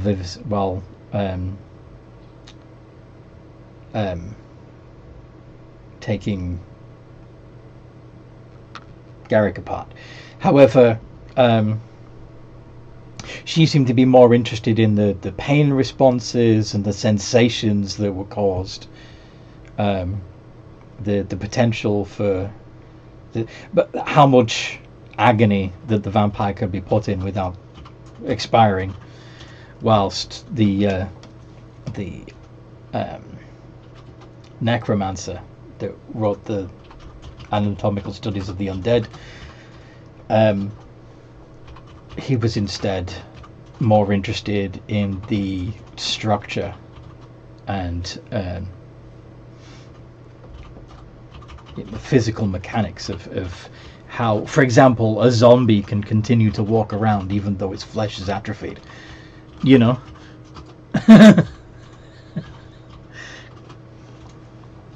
Stuff like that. Yeah. So yes, similar sort of study, completely different focus.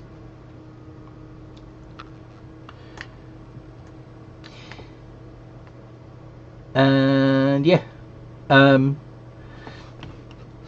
Blood Dancer, you probably would have overheard Caliph's comments on your biology. Well, Depends if he was speaking Elvish or Abyssal. this is true. He wouldn't have been speaking Elvish or Abyssal. He might have looked or pointed.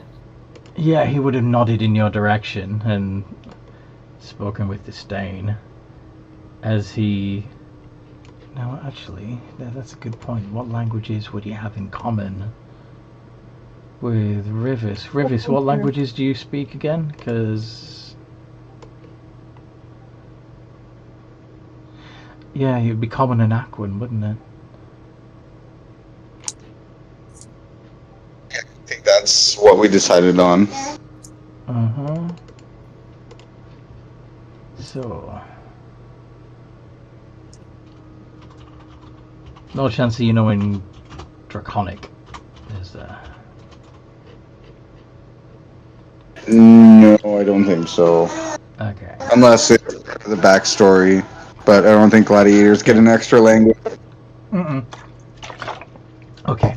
Well, Caliph would probably be speaking common then. It's a strange dialect, and he would probably say you'd occasionally misunderstand a word that he accidentally say in ancient Carthenian instead of common. But yeah, he'd be mostly speaking in common.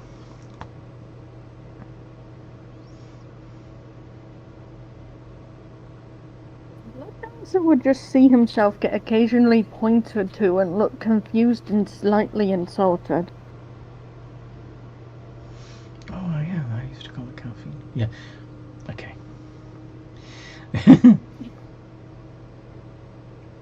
So occasionally he'll just return the look and look confused and slightly insulted. Okay. Like, what's got his knickers in a twist? What did I say to him? Are you asking Rivers? I don't think him and Rivers share a language, but he'll just kind of mutter. In what language? Probably his native language, so it sounds slightly draconic. Interesting. Caliph would respond in Draconic. Do you know the dragon tongue? Does Blooddancer actually speak Draconic? Let me check. I totally had his sheet up ready. Can't prove anything. No, Chaipan Common, which is a draconically influenced common language. It's not actually draconic. Dracommon. I like that. Dracommon. That's basically what Chaipanese is. Yeah. Blooddancer would reply, I don't speak Draconic, but I understand the odd word here and there. In his native language.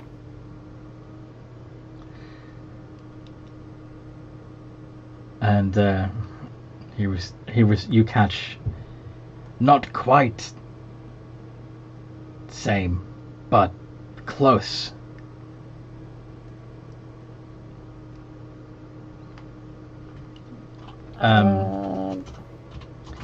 So basically, he's saying a full sentence, but the word you're only catching the words, not quite same but close, out of the whole sentence, because he's basically trying to say that what you're speaking is not quite draconic, but it's similar.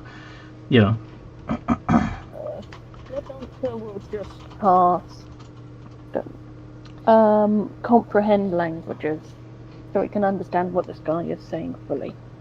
And he makes it obvious he's casting comprehend languages, hoping the lit. Just comprehend languages? You're not going to do tongues?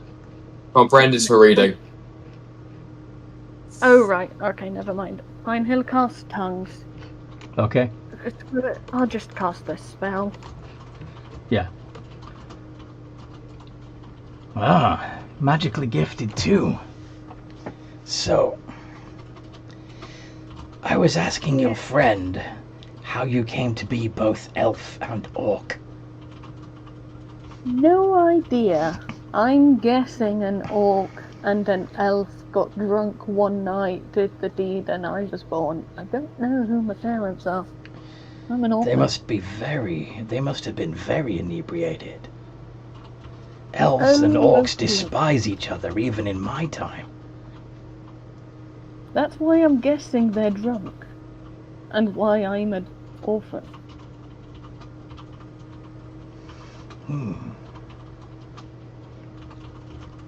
I think you might be the result of some spellcaster's experimentation. I doubt it. Why not? It is intriguing enough that you can cast spells. Yeah, I'm a bard. A bard, no less. It's not uncommon where I'm from. You understand the secrets of magic. I understand the music of magic. It is all music. Tell me, can you sing life glass into new shapes? Can he? I don't think he can. No. That's a technique that's been lost. I know. Is there anybody alive, or even undead, that still can? It seems, I've read so many books, and none of them make reference to the lycomancers of old. What's lycomancy? So, back when I was alive, what you call life glass was called lycocyte. And those who were experts in its manipulation were called lycomancers.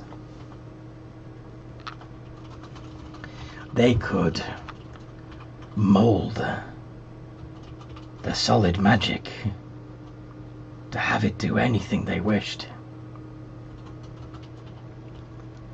The result was that magic was available to all citizens, not only of Carphenia, but all of Misra.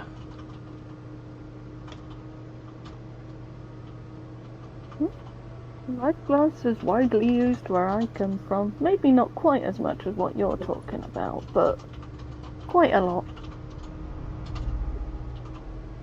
And where are you from? Insight with blood, would this be a good idea?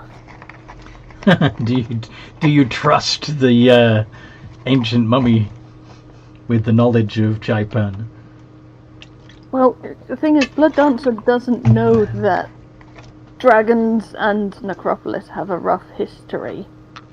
But I think he might have the sense to just not spill secrets about his homeland. But he also has an insight of +3, so I do not know. Give it a try. Wisdom check. 8. So tell him about your homeland. He's fine. I'm from Jaipan. And what is Jaipan? I have no idea how far away it is from here because I was faffing around with a teleportation spell. Interesting. What makes Jaipan so different from... He leafs through some pages of the books. Skelbany.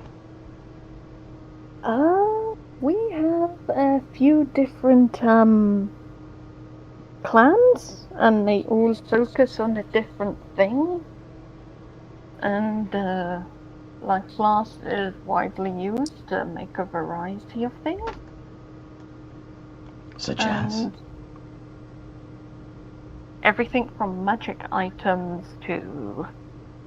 And he lists off a few things that they would make from it. Are you going to mention the Jade Lotus? No, he's not going to mention that.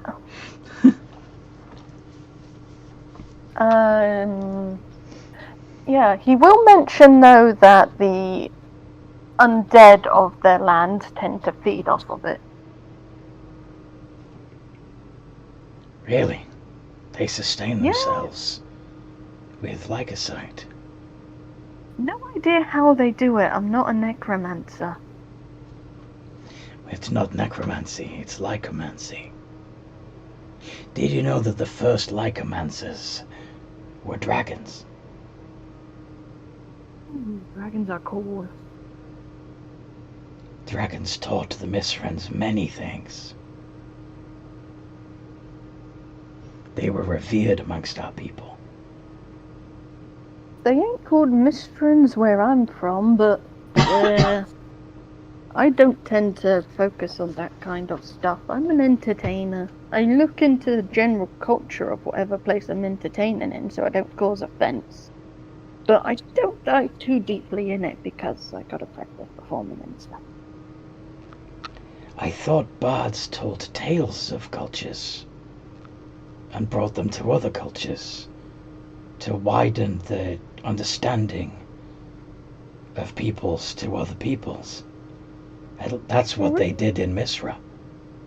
They would travel from city-state to city-state. News really was... Go on. It really depends on the bard and how they were raised and stuff.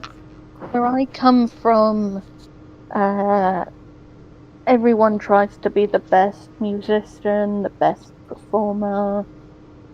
I actually beat the guy I was doing in a bit of a performance battle. They were a sore loser and cast teleport on me. How I ended up here. They are not offered the same opportunities as each other? It depends where you're from. We have one group that's dedicated to protecting people. They tend to use more blades and weapons. You got one that's dedicated to healing people. One that's dedicated to creating things. My group's dedicated to entertaining people and buying stuff, basically. Strange. And yeah, we also have our own undead community there. Lovely folks. In my culture, everyone had access to the same power. No one was greater than anyone else. Because we all had the same strength, we were each able to do as we wished, to focus on what it was that was unique to us, that made us special. That is the reason I was a leader. Not because I was more powerful than anyone else, but purely because I was talented at it, and others did not want the role. I guess you could say our big boss, leader of everyone, has been trying to get everybody to coexist. But, a temple's not built in a day, so... It can be. It can be cast in a day, not built in a day. Temple of the Gods allows you to build a temple within. Yeah, and it only lasts a few days. But you can recast it. Yeah, well, it's something the place I'm from is working on, the whole unity working together thing. But some people are stubborn as hell. Why not use your Leica sites to give everybody the same power? Make everyone equal. Then there will be no need to fight. Again, baby steps. It's taken us a while, but we're getting there. And I think I should give someone else a chance to talk. Fair. So yeah, while Caliph, Ramon, and Blood Dancer are babbling at each other, each speaking in their own language, Big Moon will be too preoccupied to talk. Fair enough. Also, I need water. Fair enough. What's Amira doing to keep herself occupied while everybody else has their head in at least one book, possibly multiple?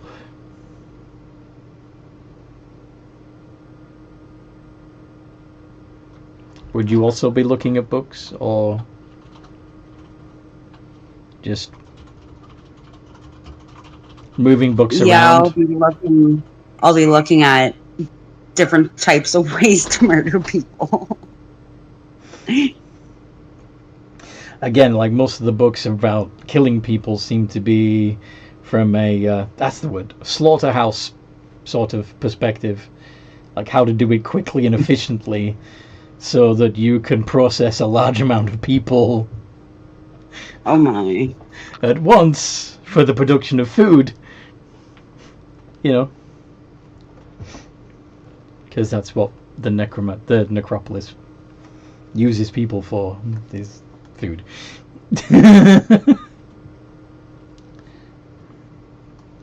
So yes, you learn about all kinds of different slaughterhouse techniques and butchery, as well as studies, like I said, to throwing the books at the wall. Okay. Yeah. That's not what I wanted. Nah. Librarian comes over and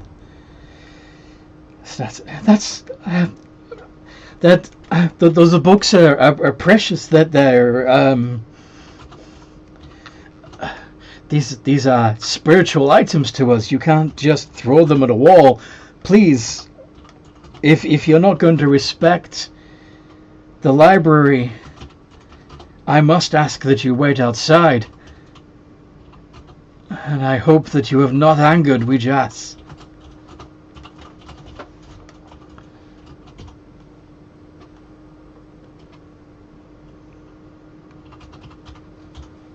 How would you respond to that, Amira?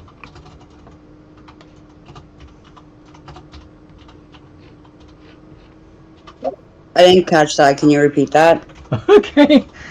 After you start throwing books against the wall, one of the librarians runs over, begs you to stop, picks up the books, explains that they are sacred items, that they are not to be treated this way, and if you cannot respect the books, he asks that you wait outside, and hopes for your sake that you have not angered Wijas. I'm gonna throw a book at them. Please, stop. Just leave. Please, just leave. I'll get all grumpy and stomp out.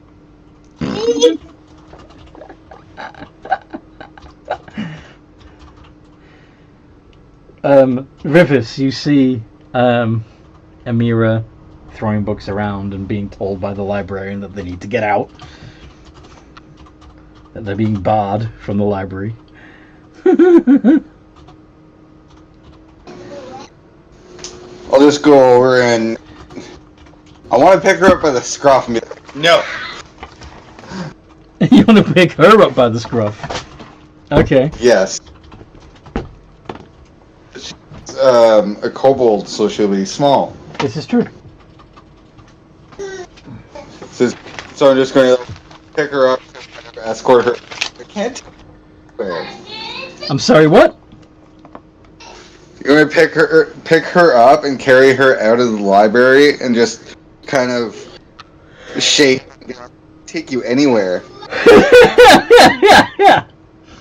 I'm not mad, just disappointed.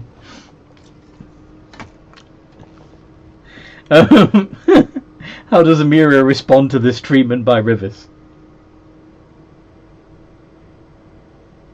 I'll snap up at his hand and growl at him.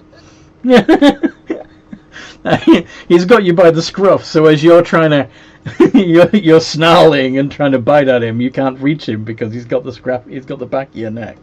Yeah, I'm just an angry little dragon. It's adorable. Why are kobolds always so vicious? I don't know, that sounds like the setup to a joke. What's the punchline?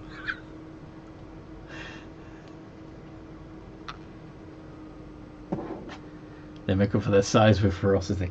Actually, generally speaking, they're similar to goblins in that they'll only attack when they're in packs, when they outnumber the enemy. And the rest and even then, they still prefer to soften the enemy up by laying traps. Amira is unusual in that they are a one-man army of a kobold.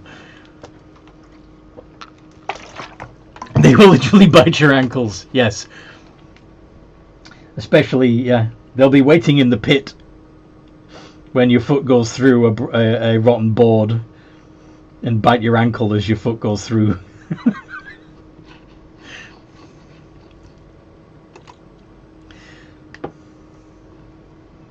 I'll just go into water, see if they can follow me then.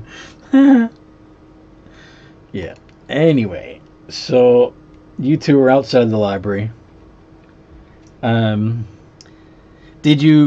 Rivers, did you leave the book, the Ballad of Bashmir the Bold, a commentary, behind, or did you take it with you as you left the library?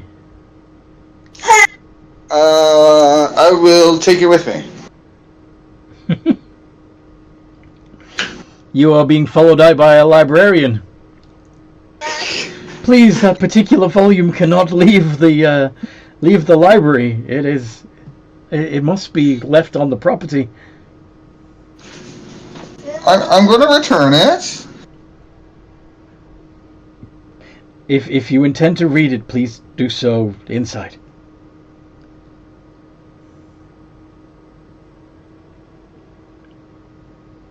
Fine, whatever, and I'll hand over the book. I appreciate it. The librarian... When the librarian goes back inside, he actually takes the book over to Blood Dancer and says, and whispers, "This history book seems to be available." Thank you, sir. He says it in a hushed tone that Caliph can't hear. He will whisper back. Thank you, sir. Okay. Now, out of character, do you know what the Ballad of Bashmir the Bold is about? In this timeline, I think it's when Bashmir defeated Calder. When Bashmir... Well, in this version of the timeline,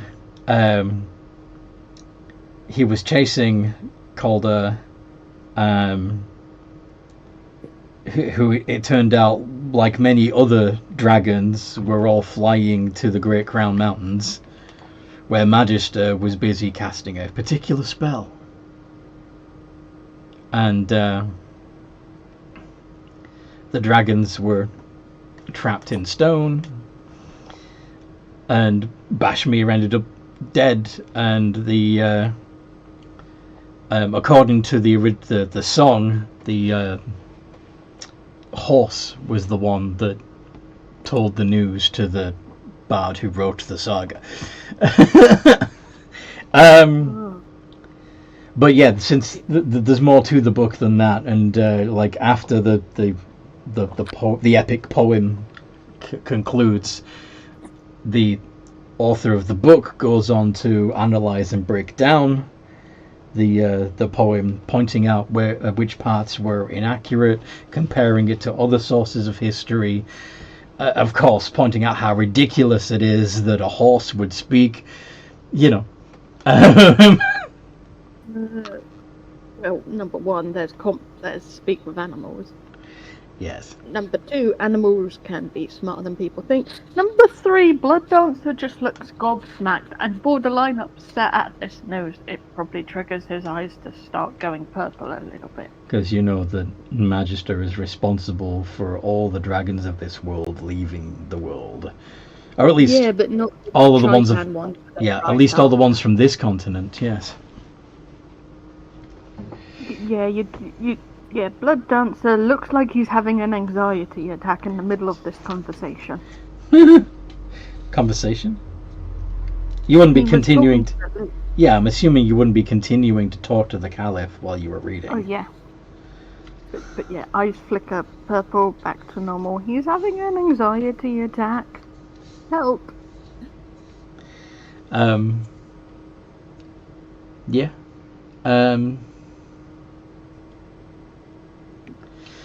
Caliph looks up confused.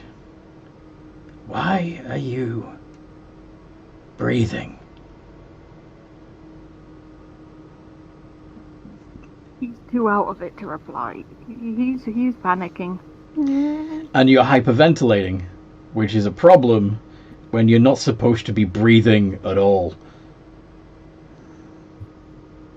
I roll for him to keep it together. Make a wisdom saving throw. I have a +2 to wisdom. Damakos, could you make a perception check to see if you notice that Blood Dancer is having a hard time? Yeah.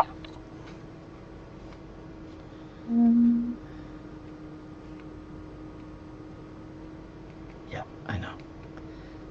Okay, so you see the Blood Dancer is hyperventilating, and that the Mummy Lord is beginning to get suspicious.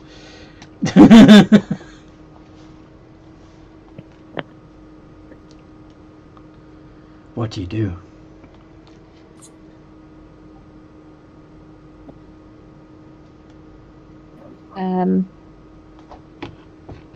Don't know. What are my options?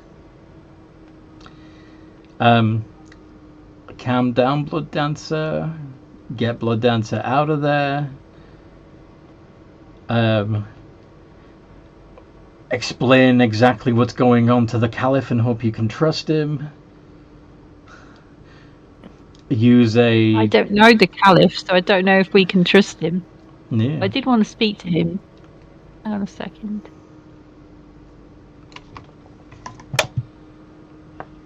You could use your want to speak to him as a distraction. Yeah, it's true. You could just walk up to the table and start talking at him so that Blood Dancer has an opportunity to either calm down or get out of there. Big man, would you notice what was going on? Just start talking to him. I wanted to talk to him anyway, so yeah, I'll do that. I'll go and try and distract him. I'll go, hey, you, mummy. I wanted to talk to you. You told me later, but now you're talking to somebody else. So, fine, I suppose. My name is not Mummy, though. I am Caliph Ramon III. Okay. I'm afraid that doesn't mean much to me. I guess Caliph is some sort of title. Is that what you're telling me? Many centuries ago, I helped run an ancient city known as Carfenia. We were quite an advanced... Yes, part of the Misran Empire. Or, empire may not be the correct term, but it's the closest I can find in your modern manuscripts. A loosely affiliated group of city-states that with a shared goal. And your shared goal was? Empowerment. For everyone. Interesting. 2 questions. My first question is, would you like to meet a hag? Not particularly. My second question is, what do you know about torturing people to instill them with subconscious programming? It was not something that was necessary in my society. Do you know anything about it? Not really. Like I said, we never needed to do such things. Occasionally we would get somebody who was dangerous, but it was often decided for the good of the people to magically suppress their anger. You could say that they were reprogrammed, but it was not through torture. It was simply through suggestion. Gaius.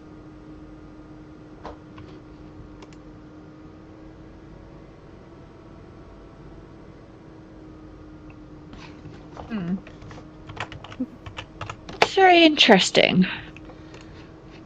Right, okay, well, you know, I asked you whether you would like to meet a hag.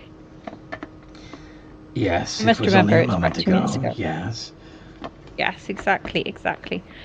I have to tell you that there is a hag in the city, and this hag very much wants to meet you. You form part of a plan this hag seems to have developed about creating an undead army of her own under her command. And I will encourage you to be wary of anyone who tries to encourage you to go towards the east side of town. I doubt very They much may that be trying to even... get you to meet her.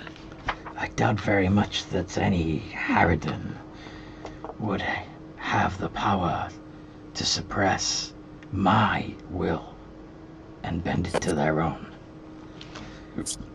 That's all right then. I'm also Perhaps wondering you should have it out with her in person. why such a creature is allowed to exist in the Necropolis. I think that she proves extremely useful to certain sections of the populace. That's why she's allowed to stay here. That's just my guess. If she wasn't useful, then I'm assuming she wouldn't be here, because this city does seem to be particularly well run. It does indeed. She having this library here. Though, it does bother me that only the select few seem to have access to magical powers and abilities. Some of the residents are so wretched that they seem mindless. Yeah, I think that's probably because they are mindless, to be fair. I've certainly seen some ghouls on my way here that would be absolute menaces if they had access to so much as a mage hand. So I think some things are better left undone. This is true. At least the ghouls can hold a conversation. Not so the zombies. No. You try to strike up a conversation with them, you get nowhere. Yeah, they're very single-minded, aren't they? One track, you might call them. Very repetitive conversation. Indeed. And I still have no idea what means. Yeah. I don't think comprehend languages will help you there. Well, thank you, Ramon. You have been extremely helpful. And it was a pleasure to talk to you. Thank you for the warning regarding the hag. Not a problem. I just don't really like her. So anything I could do to put a little crimp in her plan, especially since she sent us after all of this stuff. Actually. And we almost died 4 times. I can trust you. Yes? You can completely trust me. Are you being honest or are you being deceitful? Damakos doesn't really know. What he says he's going to. Shall I roll deception? If you think that you are actually fibbing, then yes. It might be fibbing. Alright. D20 plus 8. He would not necessarily. He would not necessarily be held to it. Good. In which case, there is a perfect way that we could foil any plans of the hag. Should I be destroyed, I'll be more. I will simply reform within a few feet of this. And he reaches down to the floor next to him and hands you a jar. So he picks up a jar and hands it to you. And keep this safe. Okay. Damakos will take the jar. Thank you. Thank you. And I shall My life is take it with me. In your hands. Okay. I will take this jar and I maybe will see you again. I guess hopefully not, being that your life would have ended. Only temporarily. Can I destroy it? Says Rivis. Probably. Well, you'd have to take it from Damokos first. Damokos, as you're leaving, do you tap on Big Man's shoulder to let him know that your guys are leaving? Since, you know, yes, I would. everyone else has already left the library at this point. I haven't quite managed to fetch everything that to find out all the things I wanted to find out. No, because it's I probably not likely. need to go to a drow library for that kind of thing. Yeah, what oath is Damokos? Which oath did they take as a paladin?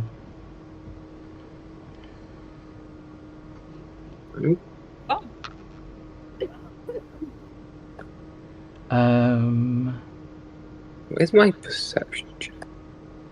I couldn't Watcher. pick it on my new Watcher. sheet because I had to remake it, so now I'm a Watcher. What were you originally? What did you intend to be? Oath of Vengeance, but I couldn't choose it, so I had to pick something because I couldn't complete making the sheet otherwise. You know, you can fill out the sheet. You can fill out like a blank PDF with whatever you have. Yeah. Yeah, I I will could've- fix it. I will fix it. I'm sorry. I never really liked D&D Beyond anyway, and the more recent bullshit, I like it even less. But be careful dealing with undead and fiends, lol. Yes. Yeah, watchers do not truck with fiends. I'm not trucking with no fiend. The hag is a fiend. Anyway.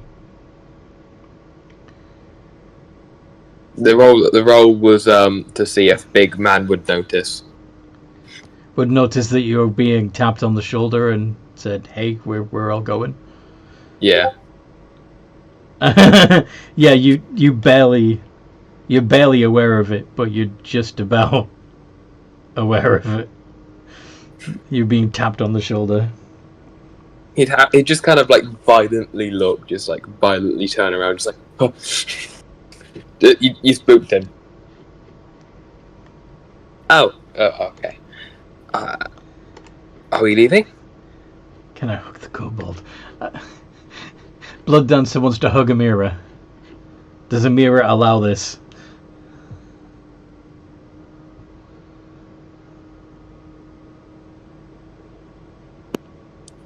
Yeah, I do. Fantastic. And yes, Big Man has asked Damokos, "Are we leaving?" Yes. Unless you want to stay. I mean, we're all leaving though, so if you stay, you're on your own. See you. I just finished with my thing. Excuse me? Oh, then. I just finished with writing up. You've completed your studies. Yes. I'll be out. I'll put these back, and I'll just put these back, and I'll be with you. A librarian trots up and says, "Don't worry, I'll take care of that." Oh, thank you. You sure? No need to thank me.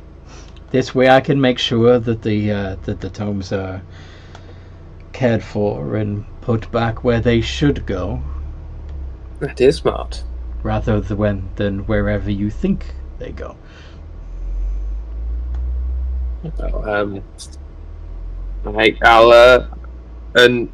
Well, I guess we go now.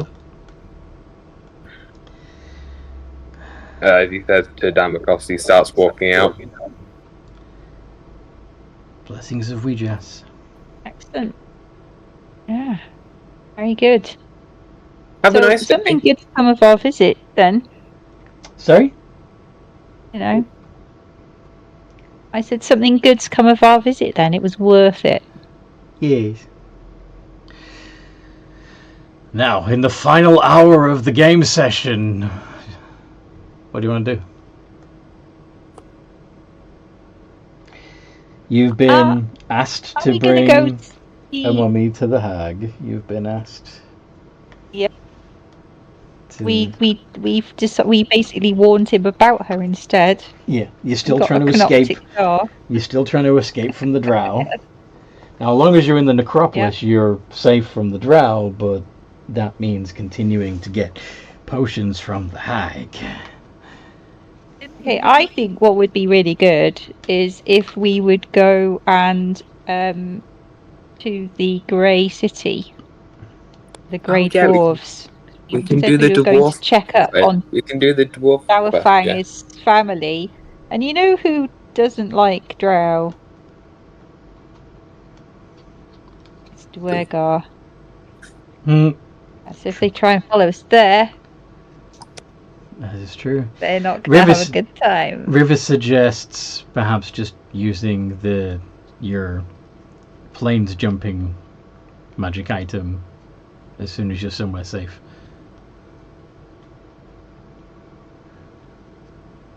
Yes. You do have the kind of weird box thing. Yes. From that drow.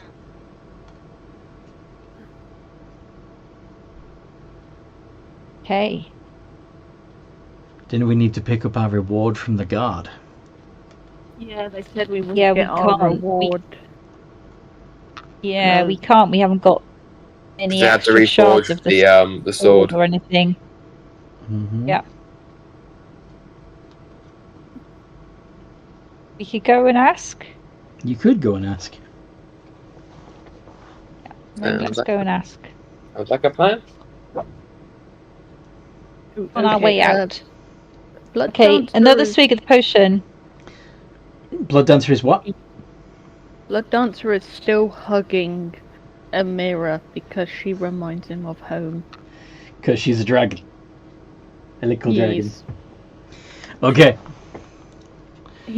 The purple flashing seems to slow down when he's holding her for some reason. Okay. Yeah, so you head on over to the Night Guard HQ.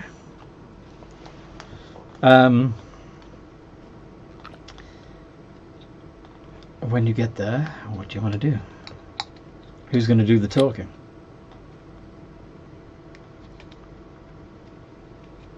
Probably one of the paladins, right? You guys have the best charisma.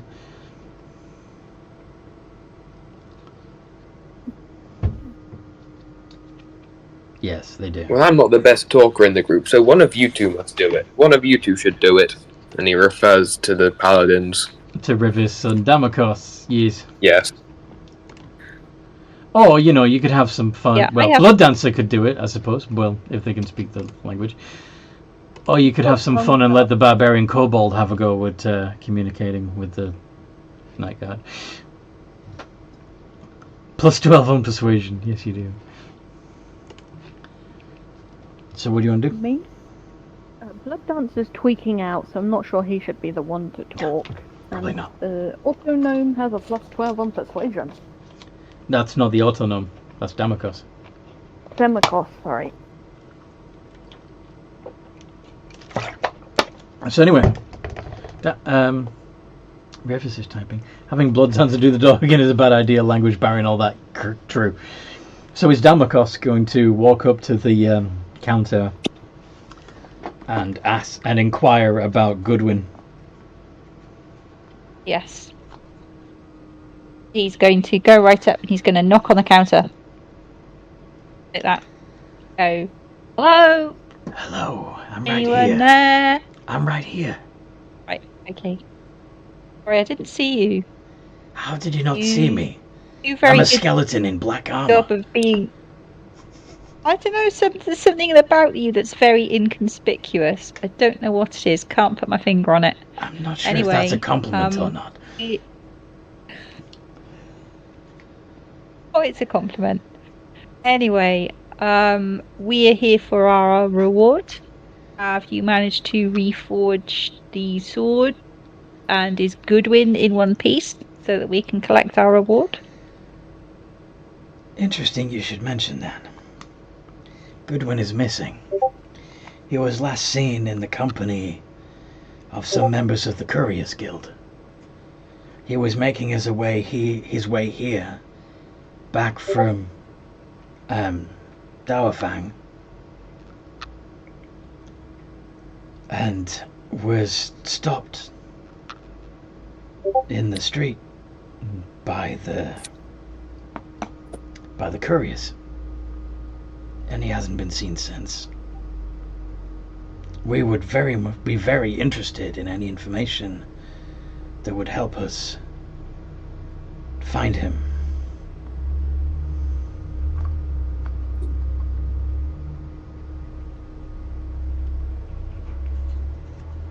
Sorry, I missed that because I literally just had to do something to a spider in real life.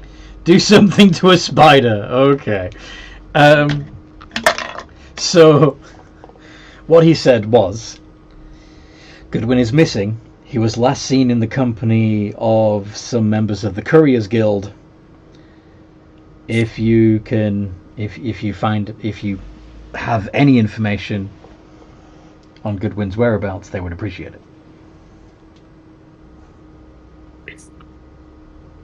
Okay. Where was he last seen? Just a few feet outside this very HQ, when he was stopped by the couriers. They talked for a while, and he went with them to another location, and hasn't been seen since. He went with them? He did. Okay. And, where Is that would not we what find happened? this Couriers Guild? I will show you. And he... Sorry? Put himself in a cell. He put himself in a cell. Ah, Yeah, yes. so we wouldn't kill anyone, so belay that.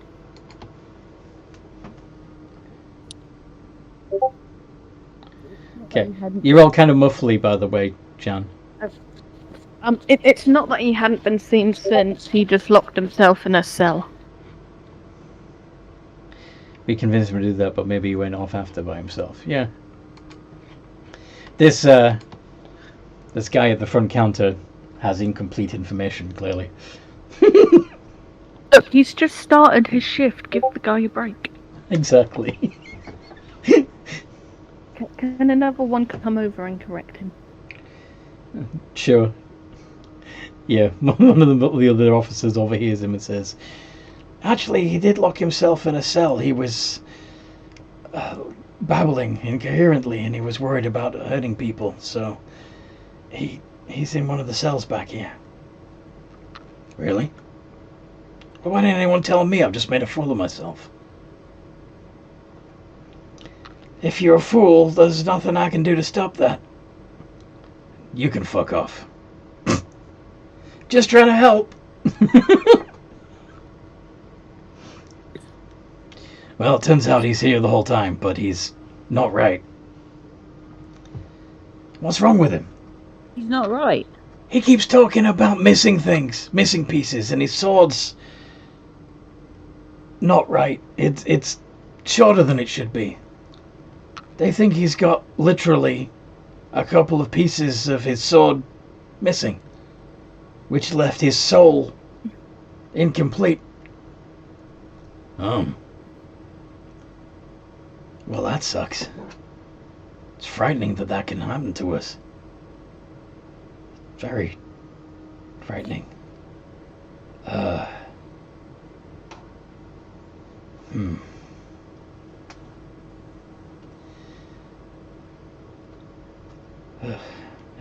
Feels like someone just walked over my grave. Anyway, reward. I'll look into it. Technically he's returned, but he's still not himself. Let me see. You just want to know what I murdered the spider with? Yeah, sure. What did you murder the spider with? I feel Black Razor would agree.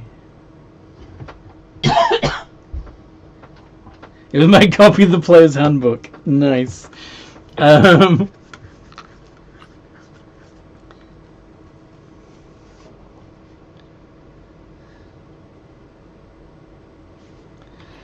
Let's go and see. Let's go see Goodwin. Check up on him. Well, look, we did bring him back. Can we get this reward that we were promised? We did find him. I'm gonna ask my superior. In the meantime, would you like to talk to him? Yes.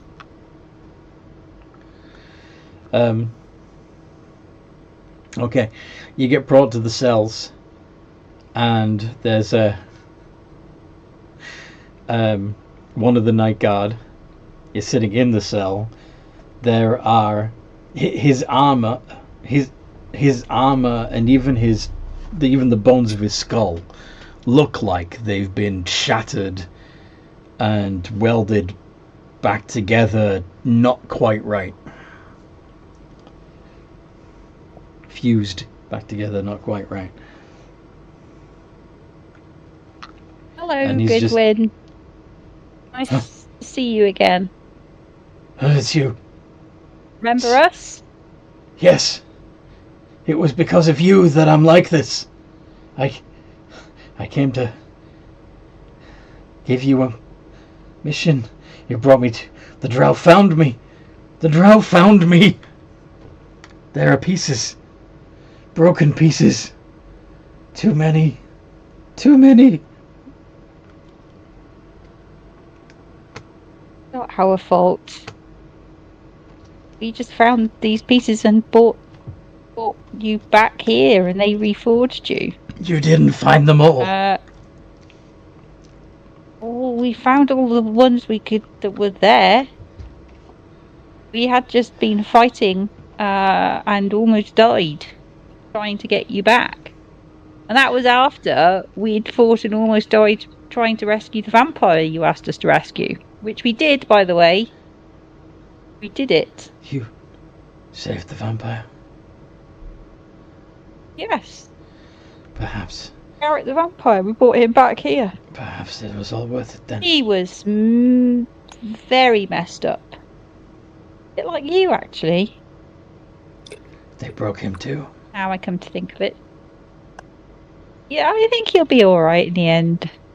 Extensive therapy is required.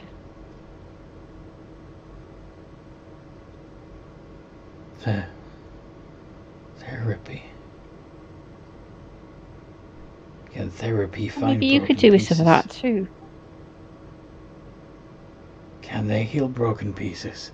I think so. They can definitely heal broken spirits. That is Your exactly party what spirit. I am. Indeed. So there you go.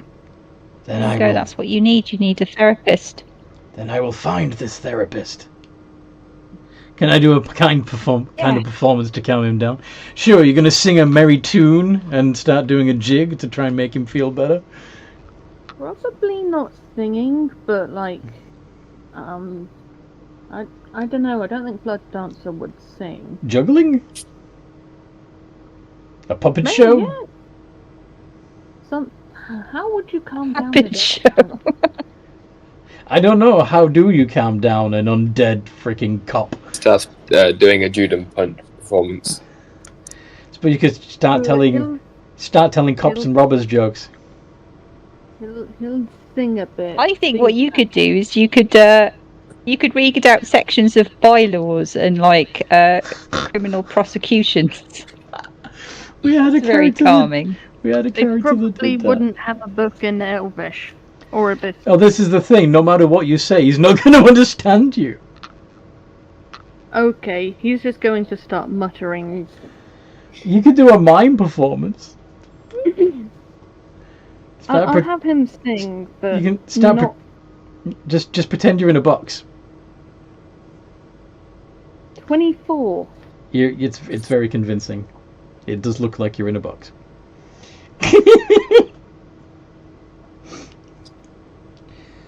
Anyway. He's trying to distract the guard from his sadness by making him laugh. Yeah. Not even the others really do that much. But he's declared, I must find this therapist. Where can I find it? It's not a. It's not an it. It's a who. Where does this therapist reside? You know what? I think there are some therapists who live up near. They are entire species. I think there's some that live in the Feywild. You would ask that I go to the Feywild. You know what Why I not? am. You know what we are. The energy that sustains us is anathema to the Feywild. And it They to need us. something closer to home. I see. Well, look. Why don't we'll see if we can find a therapist for you. How's that? Do not bring me a Fey. Okay, not a Fey. Find. Like I'm writing it down. Find a therapist for Goodwin. If they Written can it heal, down in my book, Goodwin. if they can heal my broken spirits, I will be grateful. Yep, we'll do that for you. Excellent. And now, can you testify to your boss that we brought you back so that we can get paid? Because we need money to sustain our journey to find you a therapist. Very well. Sergeant, please. They had indeed returned me by the letter of the law. They are due their reward. Well, you seem a little bit clear-headed. Seems these visitors are good for you. Very well. Sadly, with him not being a noble, the reward is not so great as the reward that would have been given for the return of Garrett. But here's what I can offer you. And he hands you a coin purse. Nice, thank you. Okay, you'll share that out between us. Thank you very much. Now we are off to seek. We need to find a therapist for Goodwin. Split 5 ways. You have 20 gold pieces each. Excellent.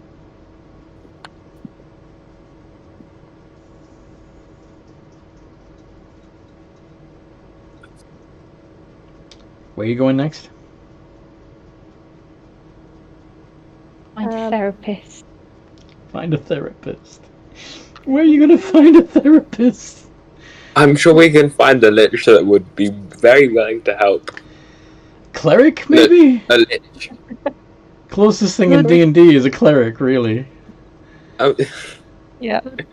Could we maybe swing by a magic item shop and buy an item that helps me communicate without casting tongues? Where are you going to find it? Ask the guard if there's a magic item shop. Yeah, there is one. You know, most people don't bother with it because what need do we have of magic items here? But there is one. Strange fellow. That's his name, Strange Fellow. No, he is a strange fellow. Oh, well, yeah, I mean, if he was a strange fellow and his name was Strange Fellow, that would be a bit of a coincidence. It would indeed. I believe he was a tiefling in life. Why is Big Man hanging back?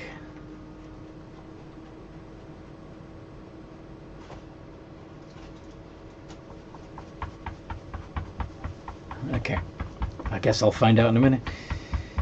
Bigman's gonna stay at the stay near the cells apparently, while the rest of you leave.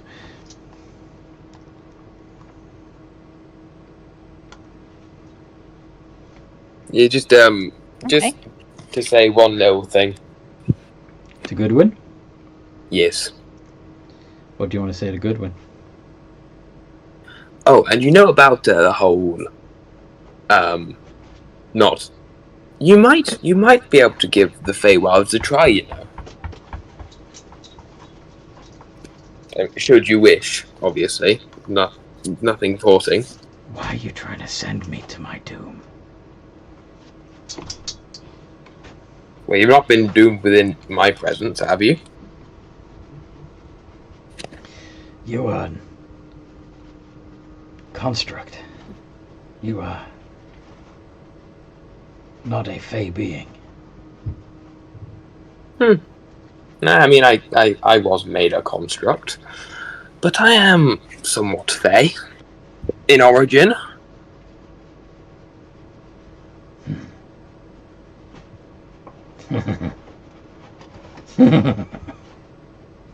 Good one.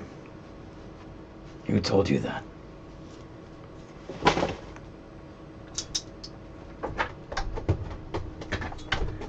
Oh, where I was born told me that. Anyway, I'll leave you with that little nugget of information. You can think on that. And then he'll... I suggest you do the same. A Fey construct. May I have your name? Cold Iron.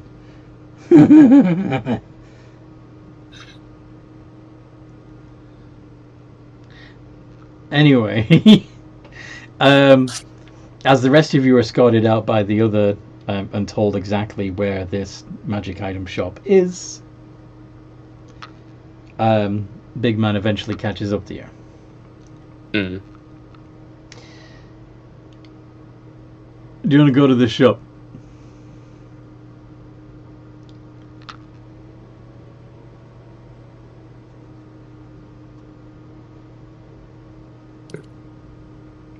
Yeah, your name. Yes, let's go to the shop. Okay. Yeah. Blood Dancer, we need to get something for Blood Dancer. It is proving awkward, Blood Dancer, that we can't really talk to you very well.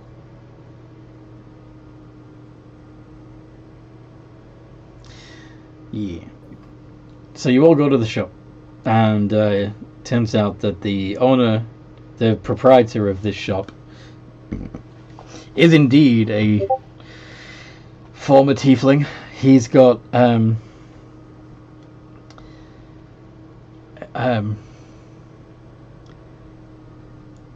pronounced fangs and claws and a roundness to his shoulders that imply that he's since been ghoulified. But nevertheless, he waves you into his shop and says, "Welcome. Welcome to Braziel's."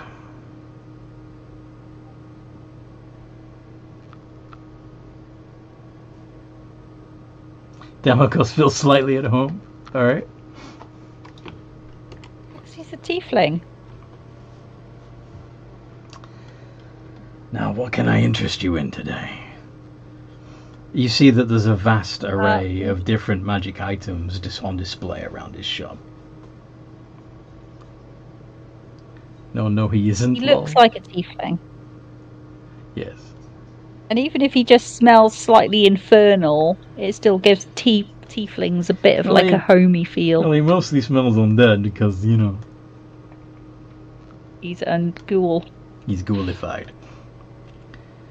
Mm-hmm. We would like an amulet of tongues for our friend here. An amulet of tongues? Can't really... Interesting. Yes, you've got such a thing.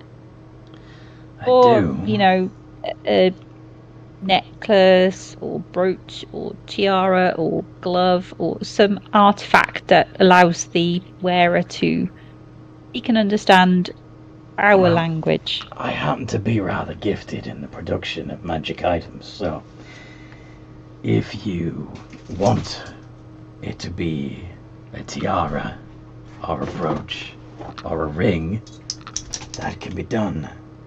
However, the larger the item, the more charges it can hold. However, it would also be more expensive. So,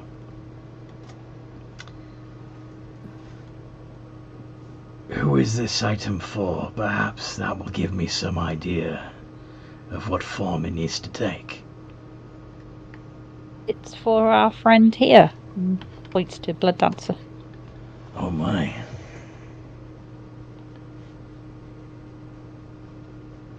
So, which of your parents was the one leading this misadventure? Does he say that? Oh wait, Blood Dancer still has tongues up, doesn't he? Yeah. I'm guessing it's a one-night stand where they both got very drunk. That you keep thinking that. That's not okay. What else would it be? Elves and orcs don't usually screw each other. No, they don't. He said. Not He even. says as if Not even if it's non-consensual. They usually would rather kill each other. So that must have been my mother was probably a drow. My father was probably an orc. If anyone's gonna try it, it's gonna be those two. Come on. I would have thought a Tanaruk would be more likely. Is Revis asking that out loud? Yes, because this is, I think, the third or fourth person who's just openly been like, so how the hell do you happen? Look at it. The I'm elves just gonna go. The elves aren't going to want that thing in society because of its jawline. And the orcs aren't going to consider it orky enough because it's been clearly tainted by the elves. This is a creature that will never have a home to go to. Two things. Number one, I do have a home. Number two, I'm still here. Don't talk to me like I'm not here. Why are I'm you not here? an it. I'm a he.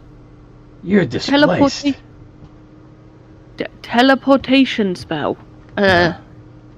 Very sore loser decided to cast teleport on me. Do you want to go home? Nah, not yet. I could do with a holiday. Alright. But you do want to be able to communicate with the people here, right? Yeah. Casting tongues is an expensive spell. I noticed that you already have the ability to cast tongues. So what you really need is a source of power that allows you to recast it, yes? Or would you prefer a magic item that had the spell bound within? To be honest, as long as it allows me to talk to people, because casting tongues is an expensive spell, and I might need that for Tiny Hut. Yeah, okay. So, got a couple of options. For example, this, he says, holding up something that looks like a scroll, a metal scroll that would wrap around 2 fingers. This is a ring of spell storing. You can store a spell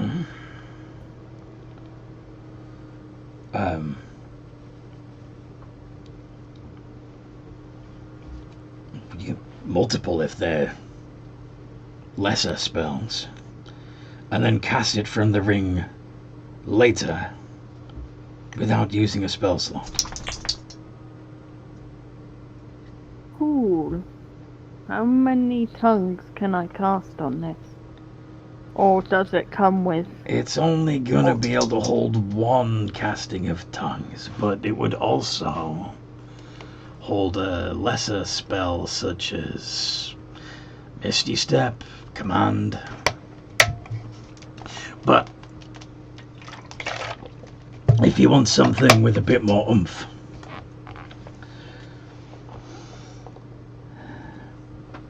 well, we got some other.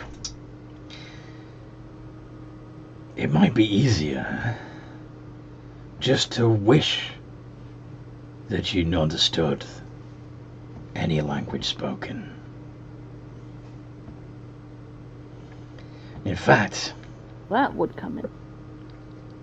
I happen to have a ring of 3 wishes. Indeed, but that's probably not going to be cheap. Certainly not. In fact, this little beauty is worth 500,000 gold pieces. Yeah, that's way above my gold count. Alternatively, you could collect 50,000 souls and pay off your debt to me that way. Blood Dancer's just going to go, no second way. Why ever not? I thought Wait, you did you undead say had 50 or 50,000? 50,000 souls. Yeah, Blood Dancer's going to go, no, I don't have that much souls on me. That's going to take forever to pay back. No. Why not? There's a bunch of humans in pens just that side of town. You could slaughter a whole bunch of them. I'm not a murderer. Alright, how do you feel about the Fae? Delightful people, absolutely hilarious, great at parties. Because for 5,000 of their spirits collected, I'll let you have the ring right now. And you don't even need to collect them up front. You sign a contract saying that you owe me 5,000 Fae souls, and you can walk out with the ring of 3 wishes today. What do you say? I say no. Suit yourself. How much for the Ring of Spell Story? The ring of spell storing. That I can part with for 5,000 gold pieces. No. Or 500 souls. Or 50 Fae. Guys, can we go to the surface to find what I need? I thought undead weren't allowed on the surface. How are you gonna leave the Necropolis? I don't have to answer to you. No, you don't. What I do is absolutely none of your business. And he says that bit in Abyssal. I wouldn't go speaking that dialect around me if I were you. Ooh. As he goes, ooh, he steps out the shop backwards so he doesn't get fireballed.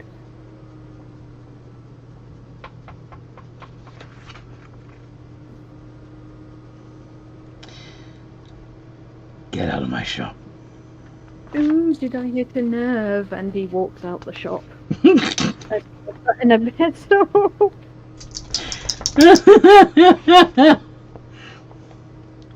I'm sorry, guys. Blood Dancer's not collecting a bunch of souls for the sake of.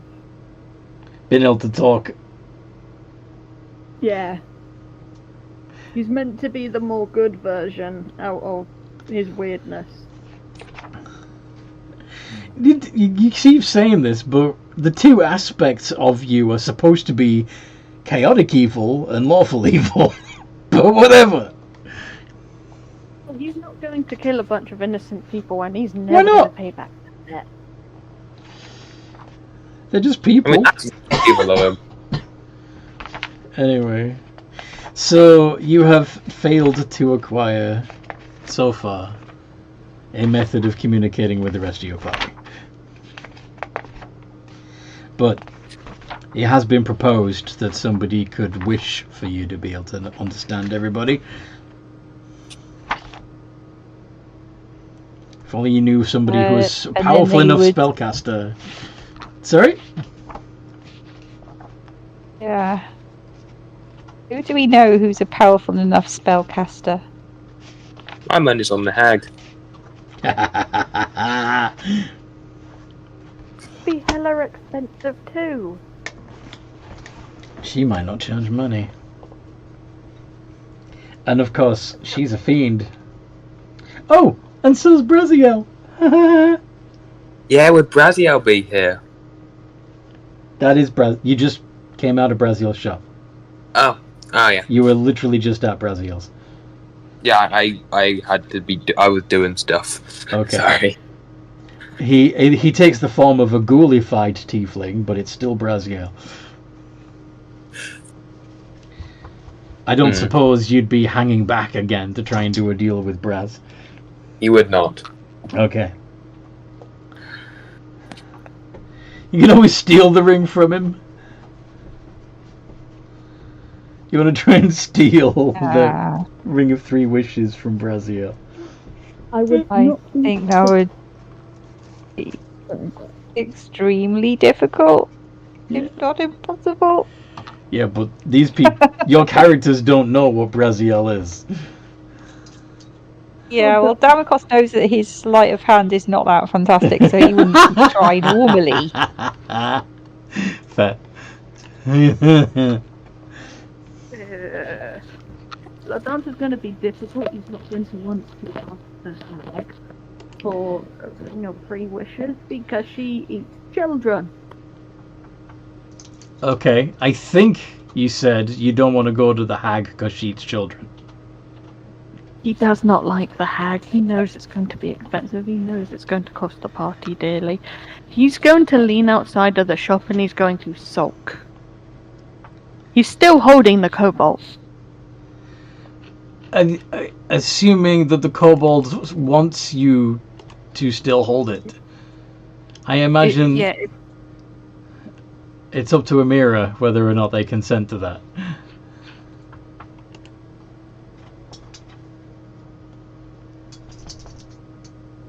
Anyway, I suppose you can squirm out of their grip like a cat if you want. You've got the athletics. That is until the fight starts. So you're willing to be carried around until you have to fight something. Cool.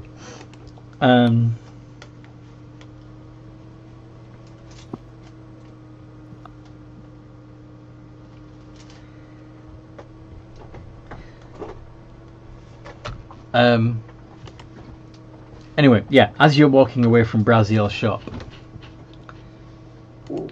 Braziel leans out and says, "By the way, half-orc, you seem to have a glamour on you. Let me just lift that for you." And he, grinning wickedly, Rivis, Damocos, and Blood Dancer all appear very much alive. Oh God, how so anathema's quick. Oh no, we have got some more potion left. I'll have more swig Oh yeah, of potion. quick.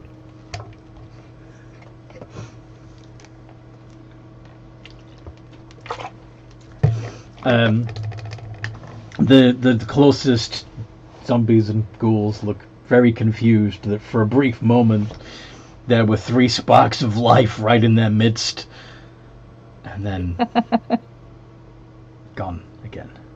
And nothing.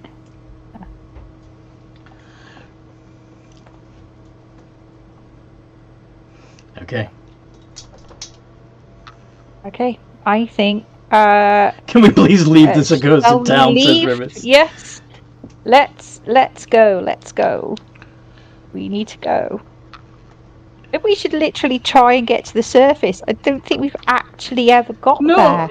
Well, not in this dimension, no. We've never got there. Not in this dimension. Like, Darrakos would love to actually go home. Like, see his friends and family, and he'll never moan about anything again. How are you going to get to the surface?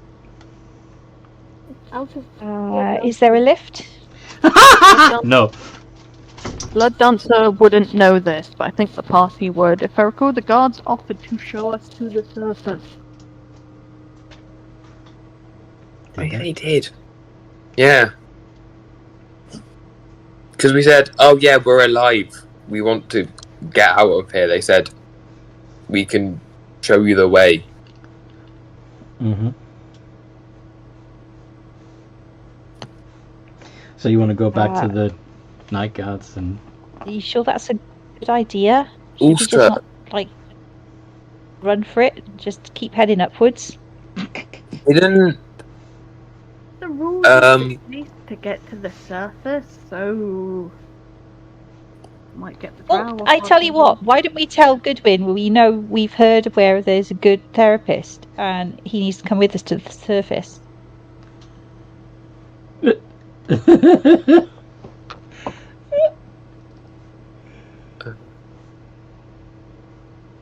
Didn't Any Garrett get... object? Didn't Garrett get interrogated whilst we were all in the prison by Reaper or by Yeah. Jeff's character? Diane Diane. did ask him questions, yes. And never mind, that was two thoughts. Just checking the roleplay channel. Okay. We wouldn't have heard it. No. Anyway. So what you planning to do? What is the next step on your journey that you want to take? I don't know where... Well, we don't know where Garrett is, but we do know where Goodwin is. Mm-hmm. I think it'd be easier to get Goodwin than Garrett. Unless you think, Big Man, unless you know where Garrett is. Last time we saw him, he was eviscerating a human in Town Square. I have clairvoyance. Not a human, an elf or a half-elf.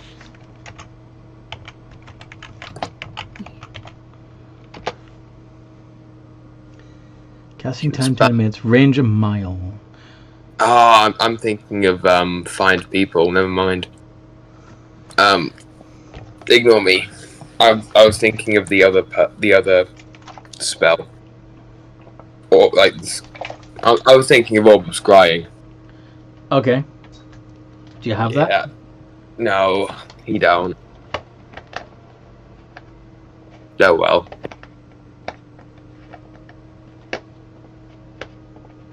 Well, I guess we should go with the therapy option. So you're gonna go back to the guards and convince Goodwin That we know of a good therapist. that you're gonna take him to a therapist. Yeah, Okay. but it's up on the surface and he needs to come with us.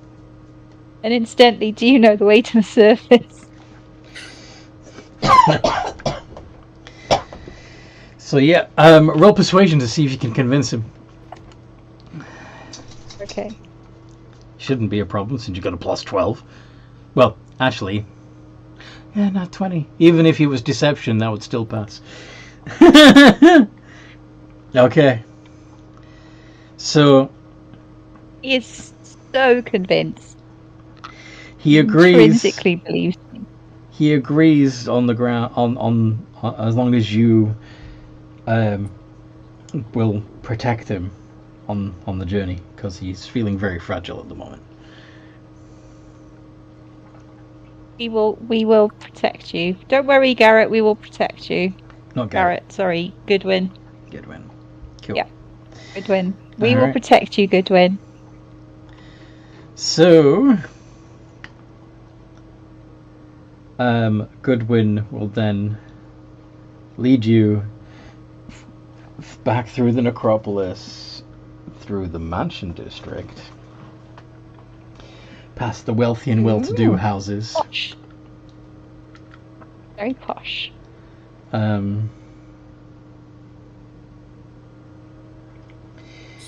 As you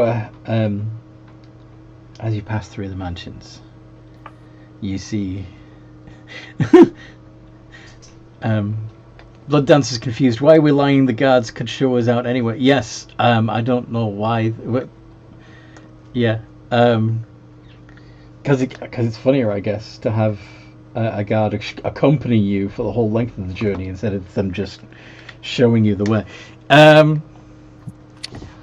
But well, you could have objected. Nobody objected to Damocles' plan, so he just went ahead. You have to be quicker stopping him doing stuff.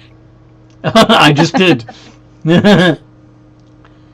Okay, so does anybody else think that it would be better to just have the night guard show the way rather than have a literally broken night guard accompany you all the way to the surface? I feel like finding a therapist might be a bit hard. We probably won't be able to make good on that promise, and then we have an angry Death Knight. We can give him therapy on the way?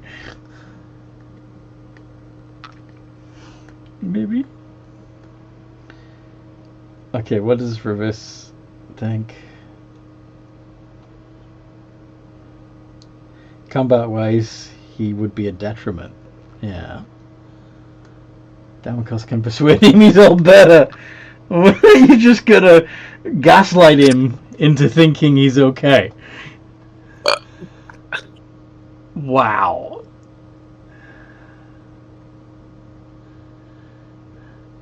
Why not?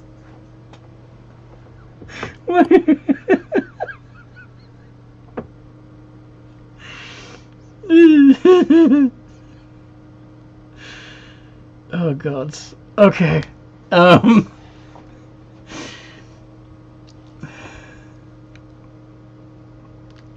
It's a funny idea, but I think it will end badly, probably. May not. Win I stupid don't think he's a liability. Yeah, win stupid game, get good prizes.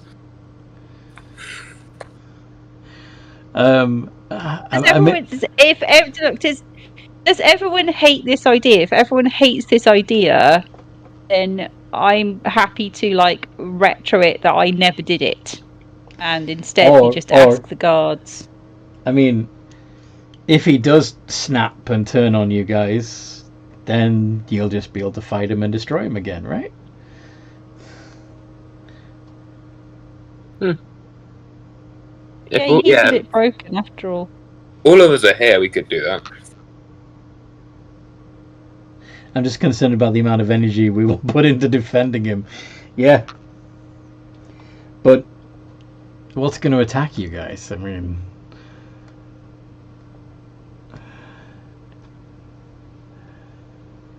why would that be a problem? Put him in a bubble? Like Bubble Boy?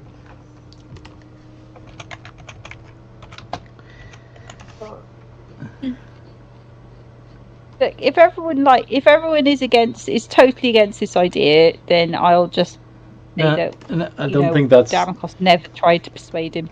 I think they just wanted to discuss it before going ahead with it, but yeah, I'm okay with us going ahead with it. It's just I want to voice that I have concerns over we're going to be stuck basically babysitting him if we're in a fight. Unless he's the one initiating the fight. Yes. In which case we'll... In which case you'll what? Kick his ass? Yes. Fair enough. Or just break Ramon's canoptic jar on his head or something. Why would you do that? Don't worry, I won't. Okay. Maybe the trip will be good. Yeah. Maybe he just needs to walk around. Him good. He needs to walk around in the fresh air. He'll be fine. Yeah, he just needs to get out more. Exercise. Best therapy. He needs to touch grass. Yeah. Maybe he'll remember who he was in a previous life. Maybe the therapy is the friends he makes along the way.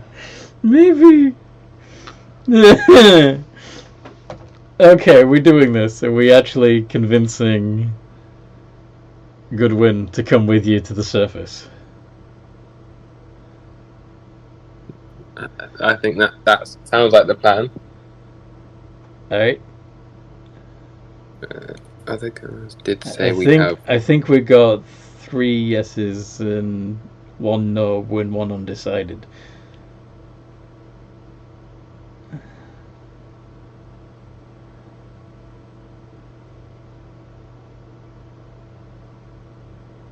I'm down. Let's do this. I'll end him if I have to. Yeah, okay. And Amira, yeah, I know you're always up for a fight. Yeah.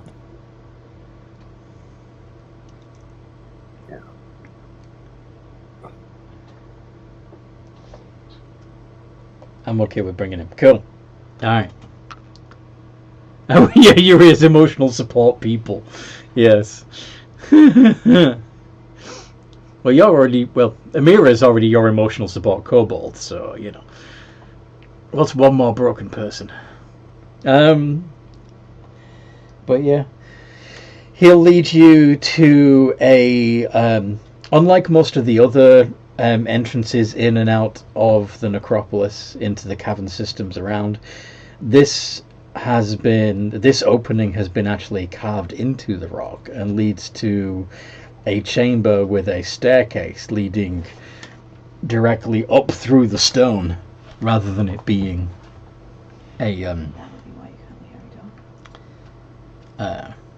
rather than it being natural rock formations.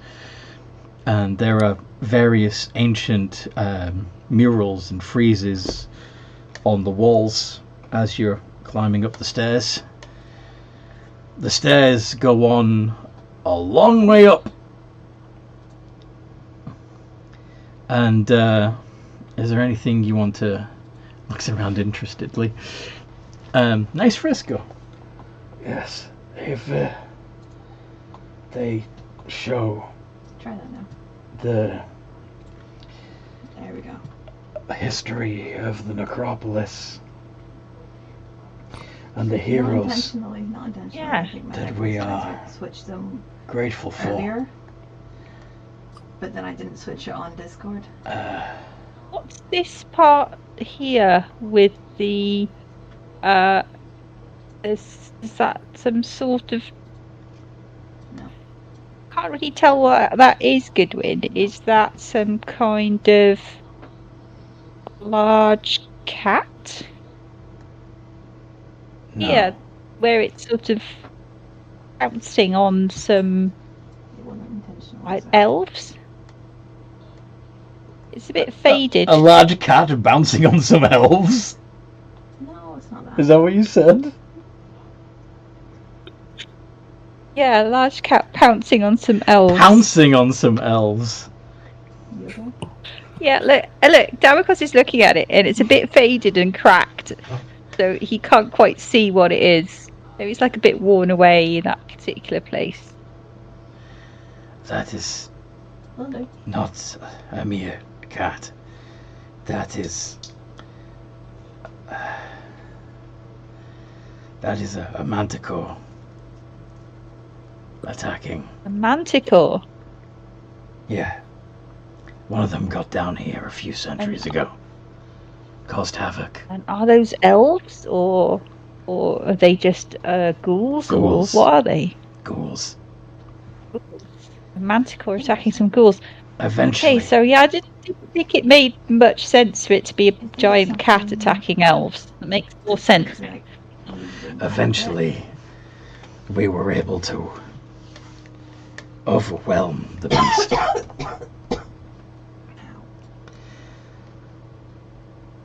But there are other... Very interesting.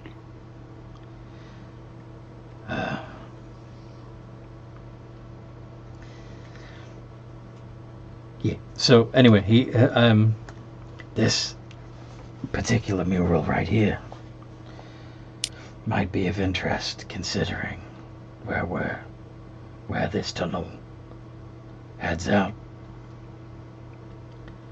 This is the moment when Magister chose the first of his spawn, Selma, to travel to Skelbania above and seduce the Count, becoming his wife, so that there would be an undead protector at the top entrance of this secret passage.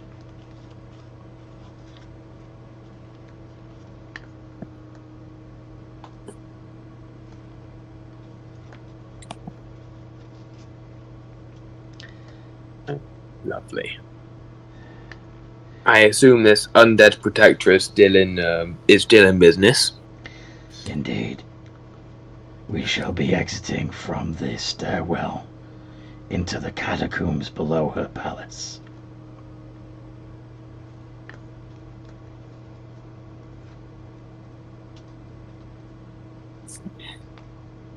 Would she let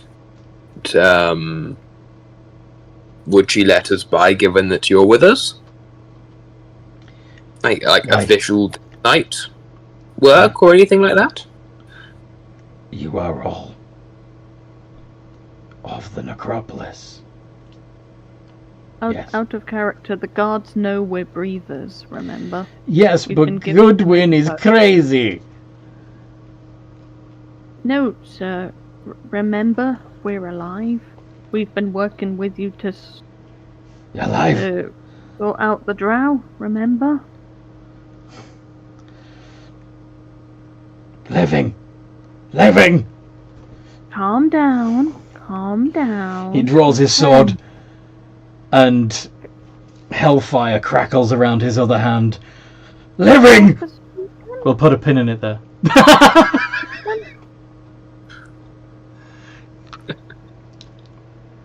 Can I convince him we're friends? You want to try and bearing in mind that you're probably not even... Well, unless you cast... unless you cast tongues again. Oh, that's a good point. He wouldn't understand you to know that you were alive either. Yeah, good point. Well, the illusion's probably worn off by now. Well, unless you're still sipping on those potions. But yeah. We'll figure it out next time we play, because it's time. So I hope you guys listening have enjoyed this as much as we enjoyed playing, and that you would like to join our community. There is a link in the description below to our Discord server, Games and Geekery, and I'm actually hosting a session 0 for a new campaign on Sunday. So if you want a chance to be a part of that, come join us in the Discord server. And yeah, like, subscribe, all that good stuff. And in the meantime, no matter what role you play, have a good game.